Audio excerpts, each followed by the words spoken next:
ತರಬೇತಿ ಕಾರ್ಯಕ್ರಮಕ್ಕೆ ಸ್ವಾಗತ. ಸೊ ದಯವಿಟ್ಟು ಎಲ್ಲರೂ ಕೂಡ ತಮ್ಮ ಆಡಿಯೋ ಮತ್ತೆ ವಿಡಿಯೋ ಎರಡೂ ಕೂಡ ಮ್ಯೂಟ್ ಮಾಡಿ.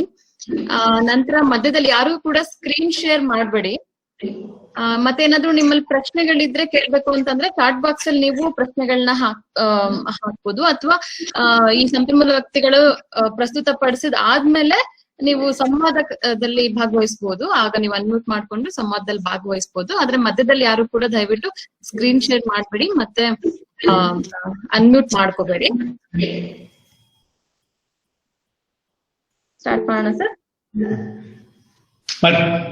ಓಕೆ, ಮತ್ತೊಮ್ಮೆ ಎಲ್ಲ ರೈತ ಬಾಂಧವರಿಗೂ ಹಾಗೂ ಸಂಪನ್ಮೂಲ ವ್ಯಕ್ತಿಗಳಿಗೂ ಹಾಗೂ ಅಧಿಕಾರಿಗಳಿಗೂ ಕೂಡ ಈ ಒಂದು ಅಂತರ್ಜಾಲ ತರಬೇತಿ ಕಾರ್ಯಕ್ರಮಕ್ಕೆ ಆತ್ಮೀಯವಾಗಿ ಸ್ವಾಗತಿಸ್ತಾ, ಇಂದಿನ ವಿಷಯ ಅಂತಂದ್ರೆ ರೈತರ ಆರ್ಥಿಕ ಬಲವರ್ಧನೆಗೆ ನೂತನ ಕೃಷಿ ಕಾಯ್ದೆಗಳು, ಅಂದ್ರೆ 2020 ನೂತನ ಕೃಷಿ ಕಾಯ್ದೆಗಳು. ಇದು ಯಾವ ರೀತಿ ರೈತರ ಆರ್ಥಿಕ ಬಲವರ್ಧನೆಗೆ ಸಹಾಯ ಮಾಡುತ್ತೆ, ಹಾಗೇನೆ ಈ ಕೃಷಿ ಕಾಯ್ದೆಗಳು 2020 ಏನೇನಿದೆ, ಅದರಿಂದ ರೈತರಿಗೆ ಯಾವ ರೀತಿ ಅನುಕೂಲ ಆಗತ್ತೆ, ಇದ್ರ ಬಗ್ಗೆ ಸಂಪೂರ್ಣವಾಗಿ ಮಾಹಿತಿಯನ್ನು ನೀಡ್ಲಿಕ್ಕೆ ನಮ್ಮೊಂದಿಗಿದ್ದಾರೆ ಸಂಪನ್ಮೂಲ ವ್ಯಕ್ತಿಗಳು. ಮೊದಲನೇದಾಗಿ ಡಾಕ್ಟರ್ ಅಶೋಕ್ ಎಸ್ ಆಲೂರ್ ಅವರು. ಇವರು ನಿರ್ದೇಶಕರು, ರೈತ ಉತ್ಪಾದಕ ಸಂಸ್ಥೆಗಳ ಉತ್ಕೃಷ್ಟತಾ ಕೇಂದ್ರ, ಬೆಂಗಳೂರು. ಇವರಿಗೆ ಆತ್ಮೀಯವಾದ ಸ್ವಾಗತವನ್ನ ಈ ಕಾರ್ಯಕ್ರಮಕ್ಕೆ ಕೋರುತ್ತಾ, ಸ್ವಾಗತ ಸರ್ ಆಲೂರ್ ಸರ್. ನಮಸ್ತೆ ಶ್ವೇತಾ, ಥ್ಯಾಂಕ್ ಯು. ಹಾಗೆ ಈ ಕಾರ್ಯಕ್ರಮಕ್ಕೆ ಅರಕಲಗೂಡಿನ ಈ ಕಾರ್ಯಕ್ರಮವನ್ನು ನಾವು ರೈತ ಉತ್ಪಾದಕ ಸಂಸ್ಥೆಗಳ ಉತ್ಕೃಷ್ಟ ಕೇಂದ್ರ ಬೆಂಗಳೂರು ಹಾಗೂ ಅರಕಲಗೂಡು ಜಿಲ್ಲಾ ತರಬೇತಿ ಕೇಂದ್ರ ಈ ಒಂದು ಸಂಯೋಜನೆ ಮುಖಾಂತರ ಕಾರ್ಯಕ್ರಮವನ್ನು ಹಮ್ಮಿಕೊಂಡಿದೀವಿ. ಅರಕಲಗೂಡಿನ ಡೆಪ್ಟಿ ಡೈರೆಕ್ಟರ್ ಹಾಗೂ DATC ಅರಕಲಗೂಡಿನ ಅಸಿಸ್ಟೆಂಟ್ ಡೈರೆಕ್ಟರ್ ಆಫ್ ಅಗ್ರಿಕಲ್ಚರ್ ಇವರಿಗೂ ಕೂಡ ಸ್ವಾಗತವನ್ನು ಕೋರುತ್ತಾ ಕಾರ್ಯಕ್ರಮವನ್ನು ಪ್ರಾರಂಭ ಮಾಡೋಣ. ಸರ್, ಮೊದಲನೇದಾಗಿ ಆಲೂರ್ ಸರ್ ಅವರಿಗೆ ರಿಕ್ವೆಸ್ಟ್ ಮಾಡ್ತೀನಿ ಸರ್. Thank you. ಎಲ್ಲರಿಗೂ ನಮಸ್ಕಾರ. ಇವತ್ತಿನ ದಿನ ತೋಟಗಾರಿಕೆ ವಿಜ್ಞಾನಗಳ ವಿಶ್ವವಿದ್ಯಾಲಯದ ಅಂಗಸಂಸ್ಥೆಗಳಾಗಿರ್ತಕ್ಕಂಥ ತೋಟಗಾರಿಕೆ ಶಿಕ್ಷಣ ಘಟಕ ಬೆಂಗಳೂರು, ರೈತ ಉತ್ಪಾದಕ ಸಂಸ್ಥೆಗಳ ಉತ್ಕೃಷ್ಟ ಕೇಂದ್ರ ಬೆಂಗಳೂರು ಹಾಗೂ ಜಿಲ್ಲಾ ಕೃಷಿ ತರಬೇತಿ ಕೇಂದ್ರ ಅರಕಲಗೂಡು, ಹಾಸನ ಜಿಲ್ಲೆ ಇವರೆಲ್ಲರ ಸಂಯುಕ್ತ ಆಶ್ರಯದಲ್ಲಿ ಈಗೇನು ಹೊಸದಾಗಿ 2 ಮಸೂದೆಗಳನ್ನ ಏನು ಮಂಡನೆ ಮಾಡಲಾಗಿದೆ, ಆ ಮಸೂದೆಗಳ ಬಗ್ಗೆ ವಿವರವಾಗಿರ್ತಕ್ಕಂತಹ ಒಂದು ಚರ್ಚೆಯನ್ನ ಮತ್ತು ಆ ಪ್ರೆಸೆಂಟೇಷನ್ ಅನ್ನು ನಾನು ಮೊದಲು ಮಾಡ್ತೇನೆ. ಅದಾದ ಮೇಲೆ ಪ್ರೆಸೆಂಟೇಷನ್ ಮಾಡುವಾಗ ತಮ್ಗೇನಾದ್ರೂ ಸಂದೇಹಗಳಿದ್ರೆ ಆ ಸಂದೇಹಗಳನ್ನ ತಾವು ನೋಟ್ ಮಾಡಿ ಇಟ್ಕೊಳ್ಳಿ. ಪ್ರೆಸೆಂಟೇಷನ್ ಮುಗಿದ ಮೇಲೆ ಪ್ರಶ್ನೋತ್ತರ ಸಮಯದಲ್ಲಿ ನೀವು ಪ್ರಶ್ನೆಗಳನ್ನ ಕೇಳ್ಕೊಂಡು ಆ ಸಂದೇಹಗಳನ್ನ ಪರಿಹರಿಸಿಕೊಳ್ಬೇಕು. ಅದರ ಜೊತೆಗೆ ದಯವಿಟ್ಟು ಮೈಕ್ ಗಳನ್ನು ಮ್ಯೂಟ್ ಮಾಡಿ ಮತ್ತು ಪ್ರೆಸೆಂಟೇಷನ್ ಗಳನ್ನ ಮಾಡಬೇಡಿ. ಸೊ ಈ ಒಂದು ವಿನಂತಿಯ ಜೊತೆಗೆ ನಾನು ನೇರವಾಗಿ ವಿಷಯಕ್ಕೆ ಬರ್ತೇನೆ. ವಿಷಯ ಒಂದು ರಾಷ್ಟ್ರ ಒಂದು ಮಾರುಕಟ್ಟೆ. ಅಂದ್ರೆ ಯಾವುದೇ ಅಡೆತಡೆ ಇಲ್ಲದೆ, ಯಾವುದೇ ರೀತಿಯ ಅಡೆತಡೆಗಳಿಲ್ಲದೆ ಕೃಷಿಗೆ ಸಂಬಂಧಿಸಿದ ವ್ಯಾಪಾರವನ್ನು ಹೇಗೆ ಬಹಳ ದಕ್ಷವಾಗಿ ನಾವು ಮಾಡಬಹುದು ಅಂತಕ್ಕಂಥದ್ದು. ಹೀಗೆ ಮಾಡುವ ಮುಖಾಂತರ ನಾವು ಈ ಸರಬರಾಜು ಸರಪಳಿಗಳೇನಿರ್ತವೆ, ಈ ಕೃಷಿ ಉತ್ಪನ್ನಗಳನ್ನ ಉತ್ಪಾದಿಸಿ ಮುಂದೆ ಮಾಡತಕ್ಕಂತಹ ಸರಪಳಿಗಳೇನಿರ್ತವೆ, ಅವುಗಳ ದಕ್ಷತೆಯನ್ನ ಹಾಗೆ ಹೆಚ್ಚಿಸಬೇಕು ಅಂತಕ್ಕಂತಹ ಒಂದು ಚಿಂತನೆಯ ಆಧಾರದ ಮೇಲೆ ಕೇಂದ್ರ ಸರ್ಕಾರ ತನ್ನ ಸಂಸತ್ತಿನ ಉಭಯ ಸದನಗಳಲ್ಲಿ ಭಾರತೀಯ ಕೃಷಿ ಕ್ಷೇತ್ರದಲ್ಲಿ ಒಂದು ಐತಿಹಾಸಿಕವಾಗಿರ್ತಕ್ಕಂತಹ ಸುಧಾರಣೆಗಳನ್ನ ತರಬೇಕು ಅಂತಕ್ಕಂತಹ ವಿಚಾರವನ್ನು ಇಟ್ಟುಕೊಂಡು ಒಂದು ರಾಷ್ಟ್ರ ಒಂದು ಮಾರುಕಟ್ಟೆ ಅಂತಕ್ಕಂಥ ಒಂದು ವಿಷಯದಡಿಯಲ್ಲಿ 2 ಮುಖ್ಯವಾಗಿರ್ತಕ್ಕಂತಹ ಮಸೂದೆಗಳನ್ನ ಕೇಂದ್ರದ ಪಾರ್ಲಿಮೆಂಟ್ ನಲ್ಲಿ ಉಭಯ ಸಂಸತ್ತುಗಳಲ್ಲಿ ಅದನ್ನ ಮಂಡನೆ ಮಾಡಿ ಅಂಗೀಕಾರ ಮಾಡಿ ಇವತ್ತವು ಕಾನೂನುಗಳಾಗಿವೆ. ಸೊ ಹಾಗಾಗಿ ಈ 2 ಮುಖ್ಯ ಕಾನೂನುಗಳಲ್ಲಿರ್ತಕ್ಕಂಥ ಮುಖ್ಯ ಅಂಶಗಳೇನು, ಅದರಲ್ಲಿ ಸಾಕಷ್ಟು ಜನರಿಗೆ ಇದ್ರ ಬಗ್ಗೆ ಪೂರ್ತಿಯಾಗಿರ್ತಕ್ಕಂತಹ ತಿಳುವಳಿಕೆ ಇಲ್ಲ. ಆ ತಿಳುವಳಿಕೆ ಇಲ್ಲಾರ್ದೇನೆ ಬಹಳಷ್ಟು ಸಾರಿ ಆ ಅರ್ಥಹೀನವಾಗಿರ್ತಕ್ಕಂತಹ ಚರ್ಚೆಗಳು ಆಗುವುದನ್ನು ಕೂಡ ನೀವೆಲ್ಲ ನೋಡಿದ್ದೀವಿ. ಸೊ ಹಾಗಾಗಿ ಇವತ್ತಿನ ಈ ಒಂದು ವೆಬಿನಾರ್ದಲ್ಲಿ ಹಾಸನ ಜಿಲ್ಲೆಯ ಎಲ್ಲ ರೈತ ಸಮುದಾಯಕ್ಕೆ ನಮ್ಮ ನೂತನ ಮಸೂದೆಗಳ ಬಗ್ಗೆ, ಕೃಷಿ ಮಸೂದೆಗಳ ಬಗ್ಗೆ ಒಂದು ವಿವರವಾಗಿರ್ತಕ್ಕಂತಹ ಮಾಹಿತಿಯನ್ನು ಕೊಡಬೇಕು ಅಂತಕ್ಕಂಥದ್ದು DATC ಅವರ ಉದ್ದೇಶವಾಗಿತ್ತು. ಅವ್ರ ಜೊತೆಗೆ ನಾವು ಕೈ ಜೋಡಿಸಿ ಈ ಒಂದು ಕಾರ್ಯಕ್ರಮವನ್ನ ಮಾಡ್ತಾ ಇದ್ದೀವಿ. ತಮಗೆಲ್ಲ ತಿಳಿದಿರುವ ಹಾಗೆ 2 ಮುಖ್ಯ ಮಸೂದೆಗಳನ್ನ ಮಂಡನೆ ಮಾಡಲಾಗಿದೆ. ಒಂದು ರೈತರ ಉತ್ಪನ್ನ ವ್ಯಾಪಾರ ಮತ್ತು ವಾಣಿಜ್ಯ 2020, ಅಂದ್ರೆ ರೈತರು ತಾವು ಕೃಷಿ ಕ್ಷೇತ್ರದಲ್ಲಿ ಬೆಳೆಯತಕ್ಕಂತಹ ಹಲವಾರು ಉತ್ಪನ್ನಗಳನ್ನ ಯಾವ ರೀತಿಯಾಗಿ ವ್ಯಾಪಾರ ಮಾಡಬೇಕು, ಯಾವ ರೀತಿಯಾಗಿ ಅವುಗಳನ್ನ ವಾಣಿಜ್ಯಮಯವಾಗಿ ವಹಿವಾಟು ಮಾಡಬೇಕು, ಇದಕ್ಕೆ ಬೇಕಾಗಿರ್ತಕ್ಕಂತಹ ಉತ್ತೇಜಕ ಸಂಸ್ಥೆಗಳೇನು, ಅಂಶಗಳೇನು ಮತ್ತು ಈ ಸೌಲಭ್ಯಗಳನ್ನ ಯಾವ ರೀತಿ ನಾವು ಹೇಳಬೇಕು ಅಂತಕ್ಕಂಥದ್ರ ಮಸೂದೆ ಇದು ಪ್ರಥಮ. ಅಂದ್ರೆ the farmers produce trade and commerce bill 2020 ಅಂತ ಇದು ಈಗ ಒಂದು ಕಾನೂನಾಗಿ ಇವತ್ತು ಕೆಲಸ ಮಾಡ್ತಾ ಇದೆ. ಈ ಒಂದು ಮಸೂದೆಯ ಪ್ರಕಾರ ಅಥವಾ ಕಾನೂನಿನ ಪ್ರಕಾರ ರೈತರು ತಮ್ಮ ಉತ್ಪನ್ನಗಳನ್ನ ಉದಾರವಾದ ರೀತಿಯಲ್ಲಿ ಒಬ್ಬ ಲಿಬರಲ್ ಆಗಿ ಟ್ರೇಡ್ ಮಾಡ್ಲಿಕ್ಕೆ, ಮತ್ತೊಬ್ಬ ಟ್ರೇಡರ್ಸ್ಗೆ ಅದನ್ನ ಮಾರಾಟ ಮಾಡ್ಲಿಕ್ಕೆ ಇದು ಅನುವು ಮಾಡಿಕೊಡ್ತದೆ. ರೈತರಿಗೆ ತಾವು ಬೆಳೆದಿರ್ತಕ್ಕಂತಹ ವಿವಿಧ ಪ್ರಕಾರದ ಕೃಷಿ ಉತ್ಪನ್ನಗಳನ್ನ ಮಾರಾಟ ಮಾಡತಕ್ಕಂತಹ ವಿಷಯಕ್ಕೆ ಸಂಬಂಧಿಸಿದಂತೆ ಮೊದಲು ಕೇವಲ APMCಗಳಲ್ಲಿ ಹೋಗ್ತಾ ಇದ್ರು ಅಥವಾ ಇನ್ಯಾವುದೇ ಮಾರ್ಕೆಟ್ ಅಲ್ಲಿ ಕೊಡ್ತಿದ್ರು. ಈಗ ಹಾಗಲ್ಲ, ಹಲವಾರು ರೀತಿಯ ಮಾರುಕಟ್ಟೆಯ ಆಯ್ಕೆಗಳನ್ನ ರೈತರಿಗೆ ಈ ಒಂದು ಬಿಲ್ಲು, ಈ ಒಂದು ಮಸೂದೆ ಒದಗಿಸ್ತದೆ. ಇದರ ಜೊತೆಗೆ ರೈತರ ಉತ್ಪನ್ನಗಳನ್ನ ಖರೀದಿ ಮಾಡತಕ್ಕಂತಹ ಒಂದು ವಿಷಯಕ್ಕೆ ಸಂಬಂಧಿಸಿದಂತೆ ಆ ಖರೀದಿದಾರರ ಮಧ್ಯನೂ ಕೂಡ, ಟ್ರೇಡರ್ಸ್ ನಡುವರೆಗೂ ಕೂಡ ಸಾಕಷ್ಟು ಸ್ಪರ್ಧೆಯನ್ನ ತರ್ತದೆ. ಅದಲ್ಲದೆ ರೈತರು ತಾವು ಬೆಳೆದಿರ್ತಕ್ಕಂತಹ ಉತ್ಪನ್ನಗಳನ್ನ ರಾಜ್ಯದ ಒಳಗೆ ಮತ್ತು ರಾಜ್ಯದ ಹೊರಗೆ ಏನು ಬೆಳೆಗಳನ್ನ ಏನು ಉತ್ಪನ್ನಗಳನ್ನ ಮಾರಾಟ ಮಾಡ್ಲಿಕ್ಕೆ, ವಾಣಿಜ್ಯ ಮಾಡ್ಲಿಕ್ಕೆ, ವಹಿವಾಟು ಮಾಡ್ಲಿಕ್ಕೆ ಈ ಬಿಲ್ಲು, ಈ ಮಸೂದೆ ಸಹಾಯ ಮಾಡ್ತದೆ. ಈಗೆಲ್ಲ ಮಾಡುವ ಮುಖಾಂತರ ರೈತರು ತಮ್ಮ ಕೃಷಿ ಕ್ಷೇತ್ರದಿಂದ ಬರ್ತಕ್ಕಂತಹ ಉತ್ಪನ್ನಗಳನ್ನ ಲಾಭದಾಯಕವಾಗಿರ್ತಕ್ಕಂಥ ಬೆಲೆಗೆ ತಾವು ಉತ್ಪಾದನೆ ಮಾಡುವಂತ ಜಾಗದಲ್ಲಿ ಇರಬಹುದು ಅಥವಾ ರೈತರ ಮನೆ ಬಾಗಿಲಿಗೆ ಖರೀದಿದಾರರು ಬಂದು ಖರೀದಿ ಮಾಡ್ತಕ್ಕಂಥದ್ದಿರ್ಬೋದು, ಇಂತಹ ಹಲವಾರು ಅವಕಾಶಗಳಿಗೆ ಈ ಮಸೂದೆ ಒಂದು ವ್ಯವಸ್ಥೆಯನ್ನ ಮಾಡಿಕೊಡ್ತದೆ. ಇನ್ನು ಎರಡನೇದು ರೈತರ ಒಂದು ಸಾಮರ್ಥ್ಯದ ಸಬಲೀಕರಣ ಮತ್ತು ಅವರ ಹಕ್ಕುಗಳ ಸಂರಕ್ಷಣೆಗೆ ಕುರಿತಂತೆ ರೈತರ ಬೆಲೆ ಭರವಸೆ ಮತ್ತು ಕೃಷಿ ಸೇವೆಗಳ ಒಪ್ಪಂದ ಮಸೂದೆ. ಇದರಲ್ಲಿ ಎರಡು, ಒಂದು ಬೆಲೆ ಭರವಸೆ ಮಾಡುವಂತಹದ್ದು ಮತ್ತು ಕೃಷಿ ಸೇವೆಗಳ ಬಗ್ಗೆ ಒಪ್ಪಂದ ಮಾಡತಕ್ಕಂತಹ ಮಸೂದೆ ಅಂತ ನಾವು ಇದರಲ್ಲಿ ಹೇಳ್ತೀವಿ. ಈ ಮಸೂದೆ ಕೂಡ ಒಪ್ಪಂದ ಕೃಷಿಯನ್ನ ಮಾಡ್ಲಿಕ್ಕೆ, ಇಲ್ಲಿವರೆಗೆ ಕಾಂಟ್ರಾಕ್ಟ್ ಫಾರ್ಮಿಂಗ್ ಇಲ್ಲ ಅಂತ ಏನ್ ಹೇಳುದಿಲ್ಲ, ಕೆಲವೊಂದು ಪ್ರದೇಶಗಳಲ್ಲಿ ಕಾಂಟ್ರಾಕ್ಟ್ ಫಾರ್ಮಿಂಗ್ ನಡೀತಾ ಇತ್ತು. ಆದ್ರೆ ಅದನ್ನು ಇವತ್ತು ಕಾನೂನಾತ್ಮಕಗೊಳಿಸಿ ಆ ಒಂದು ಕಾನೂನಾತ್ಮಕ ಚೌಕಟ್ಟಿನ ಅಡಿಯಲ್ಲಿ ಈ ಒಂದು ಒಪ್ಪಂದ ಕೃಷಿಯನ್ನು ಮಾಡತಕ್ಕಂತಹ ಒಂದು ಸ್ಪಷ್ಟವಾಗಿರ್ತಕ್ಕಂತಹ ವಿಚಾರವನ್ನ ಈ ಮಸೂದೆ ಹೇಳ್ತದೆ. ಅದರ ಜೊತೆಗೆ ಒಪ್ಪಂದ ಕೃಷಿಯಲ್ಲಿ ತೊಡಗಿಸಿಕೊಂಡಿರ್ತಕ್ಕಂತಹ ರೈತರ ಏನು ಭೂಮಿ ಇರ್ತದೆ ಆ ಭೂಮಿಯ ಮಾಲೀಕತ್ವ ಅಥವಾ ಒಡೆತನದ ಹಕ್ಕನ್ನ ಸಂಪೂರ್ಣವಾಗಿ ಅದು ಸಂರಕ್ಷಣೆ ಮಾಡ್ತದೆ. ಇನ್ನು ಒಂದೊಂದಾಗಿ ನಾವು ಎರಡು ಮಸೂದೆಗಳನ್ನ ವಿವರವಾಗಿ ನೋಡ್ತಕ್ಕಂಥ ಪ್ರಯತ್ನ ಮಾಡೋಣ. ಒಂದು, ರೈತರ ಉತ್ಪನ್ನದ ವ್ಯಾಪಾರ ಮತ್ತು ವಾಣಿಜ್ಯದ ಮಸೂದೆ 2020. ಇದರಲ್ಲಿ ಮುಖ್ಯವಾಗಿ ಇದರ ಉದ್ದೇಶಗಳೇನು ಅಂತಂದ್ರೆ, ರೈತರು ಮತ್ತು ವ್ಯಾಪಾರಿಗಳು ಕ್ರಮವಾಗಿ ರೈತರು ಏನ್ ಮಾಡ್ತಾರೆ, ತಮ್ಮ ಉತ್ಪನ್ನವನ್ನ ಉತ್ಪಾದನೆ ಮಾಡ್ತಾರೆ, ಬೆಳೆದಿರ್ತಕ್ಕಂತಹ ಉತ್ಪನ್ನವನ್ನ ಮಾರಾಟ ಮಾಡ್ತಾರೆ. ಇನ್ನು ರೈತರು ಬೆಳೆದಿರ್ತಕ್ಕಂಥ ಉತ್ಪನ್ನವನ್ನ ವ್ಯಾಪಾರದಾರರು ಖರೀದಿ ಮಾಡ್ತಾರೆ.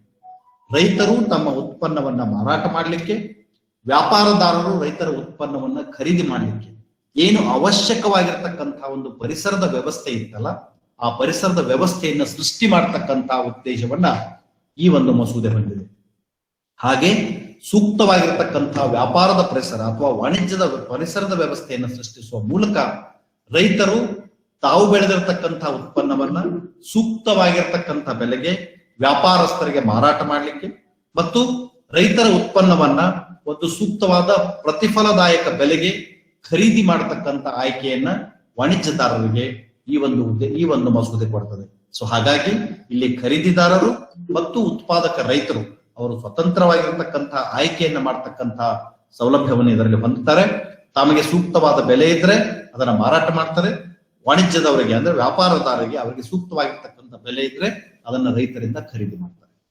ಇನ್ನು ಎರಡನೇದು, ಕೃಷಿ ಉತ್ಪನ್ನ ಮಾರುಕಟ್ಟೆಗಳ ಭೌತಿಕ ಪ್ರಾಂಗಣಗಳ ಹೊರತಾಗಿ, ಈಗ APMC ಮಾರ್ಕೆಟ್ ಯಾರ್ಡ್ಸ್ ಅಂತ ಹೇಳ್ತೀವಿ ನಾವು, ಹೊರಗಿನ ಮಾರುಕಟ್ಟೆಗಳಲ್ಲಿ ಈ ಮಾರುಕಟ್ಟೆ APMCಗಳನ್ನ ಹೊರತುಪಡಿಸಿ, ಯಾಕಂದ್ರೆ ಈ ಕಾಯ್ದೆಯ ಅಡಿಯಲ್ಲಿ APMC ಕಾಯ್ದೆಯ ಅಡಿಯಲ್ಲಿ ಬರ್ತಕ್ಕಂತಹ ಮಾರುಕಟ್ಟೆಗಳು ಬರುವುದಿಲ್ಲ. ಹಾಗಾಗಿ ಕೃಷಿ ಉತ್ಪನ್ನ ಮಾರುಕಟ್ಟೆಗಳ ಶಾಸನದಲ್ಲಿ ಸ್ಥಾಪಿತವಾಗಿರ್ತಕ್ಕಂತಹ ಮಾರುಕಟ್ಟೆಗಳ ಅಡಿಯಲ್ಲಿ ಒಂದು ಪರಿಣಾಮಕಾರಿಯಾದ ರೀತಿಯಲ್ಲಿ, ಅಂದ್ರೆ ಏನು, ರೈತರು ತಾವು ಬೆಳೆದಿರ್ತಕ್ಕಂತಹ ಉತ್ಪನ್ನಗಳನ್ನ ಬಹಳ ಇಫೆಕ್ಟಿವ್ ಆಗಿ ಪರಿಣಾಮಕಾರಿಯಾಗಿ ಟ್ರಾನ್ಸ್ಪರೆಂಟ್ ಆಗಿ ಅಂದ್ರೆ ಪಾರದರ್ಶಕವಾಗಿ ಮತ್ತು ಸ್ಪರ್ಧಾತ್ಮಕವಾಗಿ, ಅಡೆತಡೆಗಳು ಇಲ್ಲದ ಹಾಗೆ ಮುಕ್ತವಾಗಿ ರಾಜ್ಯದ ಒಳಗೆ ಮತ್ತು ರಾಜ್ಯದ ಹೊರಗೆ ವ್ಯಾಪಾರವನ್ನು ಉತ್ತೇಜಿಸ್ತಕ್ಕಂಥ ಅಥವಾ ಪ್ರೋತ್ಸಾಹ ಮಾಡತಕ್ಕಂಥ ವಿಚಾರವನ್ನ ಈ ಮಸೂದೆ ಹೊಂದಿರುವುದರಿಂದ ಈ ಮಸೂದೆ ರೈತರಿಗೆ ತಮ್ಮ ಉತ್ಪನ್ನಗಳನ್ನ ಮಾರಾಟ ಮಾಡಲಿಕ್ಕೆ ಹಲವಾರು ರೀತಿಯ ಆಯ್ಕೆಗಳನ್ನ ಚಾಯ್ಸ್ಗಳನ್ನ ಕೊಡ್ತದೆ. ಇನ್ನು ಮೂರನೇದೇ ಆಯ್ಕೆ, ರೈತರು ತಮ್ಮ ಉತ್ಪನ್ನವನ್ನ ವ್ಯಾಪಾರದಾರರ ಮಧ್ಯೆ ವಹಿವಾಟನ್ನ ಮಾಡಲಿಕ್ಕೆ, ವ್ಯಾಪಾರ ಮಾಡಲಿಕ್ಕೆ ಅಂತರ್ಜಾಲ ವಹಿವಾಟು ಅಂದ್ರೆ ಎಲೆಕ್ಟ್ರಾನಿಕ್ ಟ್ರೇಡಿಂಗ್ ಅನ್ನ ಇದು ಪ್ರೋತ್ಸಾಹ ಮಾಡ್ತದೆ. ಅದಕ್ಕೆ ಪೂರಕವಾಗಿರ್ತಕ್ಕಂತಹ ಚೌಕಟ್ಟು, ಯಾವ ರೀತಿಯಾಗಿ ನಾವು ಎಲೆಕ್ಟ್ರಾನಿಕ್ ಟ್ರೇಡ್ ಮಾಡಬೇಕು ಅನ್ನುವಂತಹ ವಿಚಾರವನ್ನು ಕೂಡ ಇದು ಬಹಳ ಸ್ಪಷ್ಟವಾಗಿ ಹೇಳ್ತದೆ. ಇಂತಹ ಮಸೂದೆಗಳನ್ನ ರಚನೆ ಮಾಡಲಿಕ್ಕೆ, ಮಂಡನೆ ಮಾಡಲಿಕ್ಕೆ ಕೇಂದ್ರ ಸರ್ಕಾರಕ್ಕೆ ಯಾವ ರೀತಿಯ ಕಾನೂನಿನ ಸಾಮರ್ಥ್ಯ ಇದೆ, ಯಾವ ಅವಕಾಶಗಳ ಅಡಿಯಲ್ಲಿ ಕೇಂದ್ರ ಸರ್ಕಾರ ಇಂತಹ ಕಾನೂನುಗಳನ್ನು ರಚಿಸಬಹುದು ಅಂತ ನಮಗೆಲ್ಲ ಗೊತ್ತಿದೆ. ಸಂವಿಧಾನಾತ್ಮಕವಾಗಿ ಕೃಷಿ ಅಂತಕ್ಕಂಥದ್ದು, ಕೃಷಿ ವಿಚಾರ ರಾಜ್ಯ ಸರ್ಕಾರಗಳಿಗೆ ಸಂಬಂಧಿಸಿದಕ್ಕಂತಹ ವಿಚಾರ ಆಗಿದ್ದಾಗೂ ಕೂಡ ಕೆಲವೊಂದು ಸಂವಿಧಾನಾತ್ಮಕ ಅವಕಾಶಗಳ ಅಡಿಯಲ್ಲಿ ಈಗ ನಾನು ಹೇಳ್ತೇನೆ, ಕೇಂದ್ರ ಸರ್ಕಾರ ಮಸೂದೆಗಳನ್ನು ತರಲಿಕ್ಕೆ ಅರ್ಹತೆ ಮತ್ತು ಅಧಿಕಾರವನ್ನು ಹೊಂದಿರ್ತದೆ.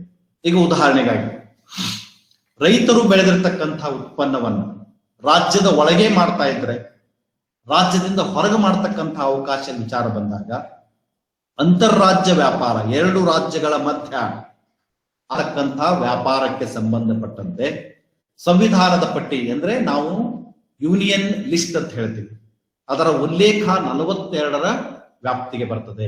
ಕಾನ್ಸ್ಟಿಟ್ಯೂಷನಲ್ ಲಿಸ್ಟ್ 1 ಅಥವಾ ಕೇಂದ್ರದ ಲಿಸ್ಟ್ 1, ಅದರಲ್ಲಿ ರೆಫರೆನ್ಸ್ ನಂಬರ್ 42ರ ವ್ಯಾಪ್ತಿಗೆ ಅದು ಬರೋದರಿಂದ ಅಂತಾರಾಜ್ಯ ವ್ಯಾಪಾರಕ್ಕೆ ಸಂಬಂಧಿಸಿದಂತಹ ಕಾನೂನುಗಳನ್ನು ಮಾಡತಕ್ಕಂತಹ ಹಕ್ಕು ಕೇಂದ್ರ ಸರ್ಕಾರಕ್ಕೆ ಇರ್ತದೆ. ಇನ್ನು ರಾಜ್ಯದೊಳಗಿನ ವ್ಯಾಪಾರ, ನಮ್ಮ ರಾಜ್ಯದಲ್ಲೇ ಉತ್ಪಾದನೆ ಮಾಡಿ ನಮ್ಮಲ್ಲೇ ನಾವು ಮಾರಾಟ ಮಾಡ್ತೀವಿ ಅಂದ್ರೂ ಸಹಿತ ಇದರ ಉಲ್ಲೇಖ 26ರ ಅಡಿಯಲ್ಲಿ ರಾಜ್ಯದ ಪಟ್ಟಿ ಅಂದ್ರೆ ಸ್ಟೇಟ್ ಲಿಸ್ಟ್ ಅಂತ ಹೇಳ್ತೀವಿ, ಅದರ ವ್ಯಾಪ್ತಿಗೆ ಬಂದರೂ ಸಹಿತ ಉಲ್ಲೇಖ 33ರ ಪ್ರಕಾರ ಅಂದ್ರೆ ಸಂವಿಧಾನದ ಪಟ್ಟಿ 3ರ ಅಡಿಯಲ್ಲಿ ಇದು ಬರ್ತದೆ. ನಾವು ಕನ್ಕರೆಂಟ್ ಲಿಸ್ಟ್ ಅಂತ ಏನ್ ಹೇಳ್ತೀವಿ.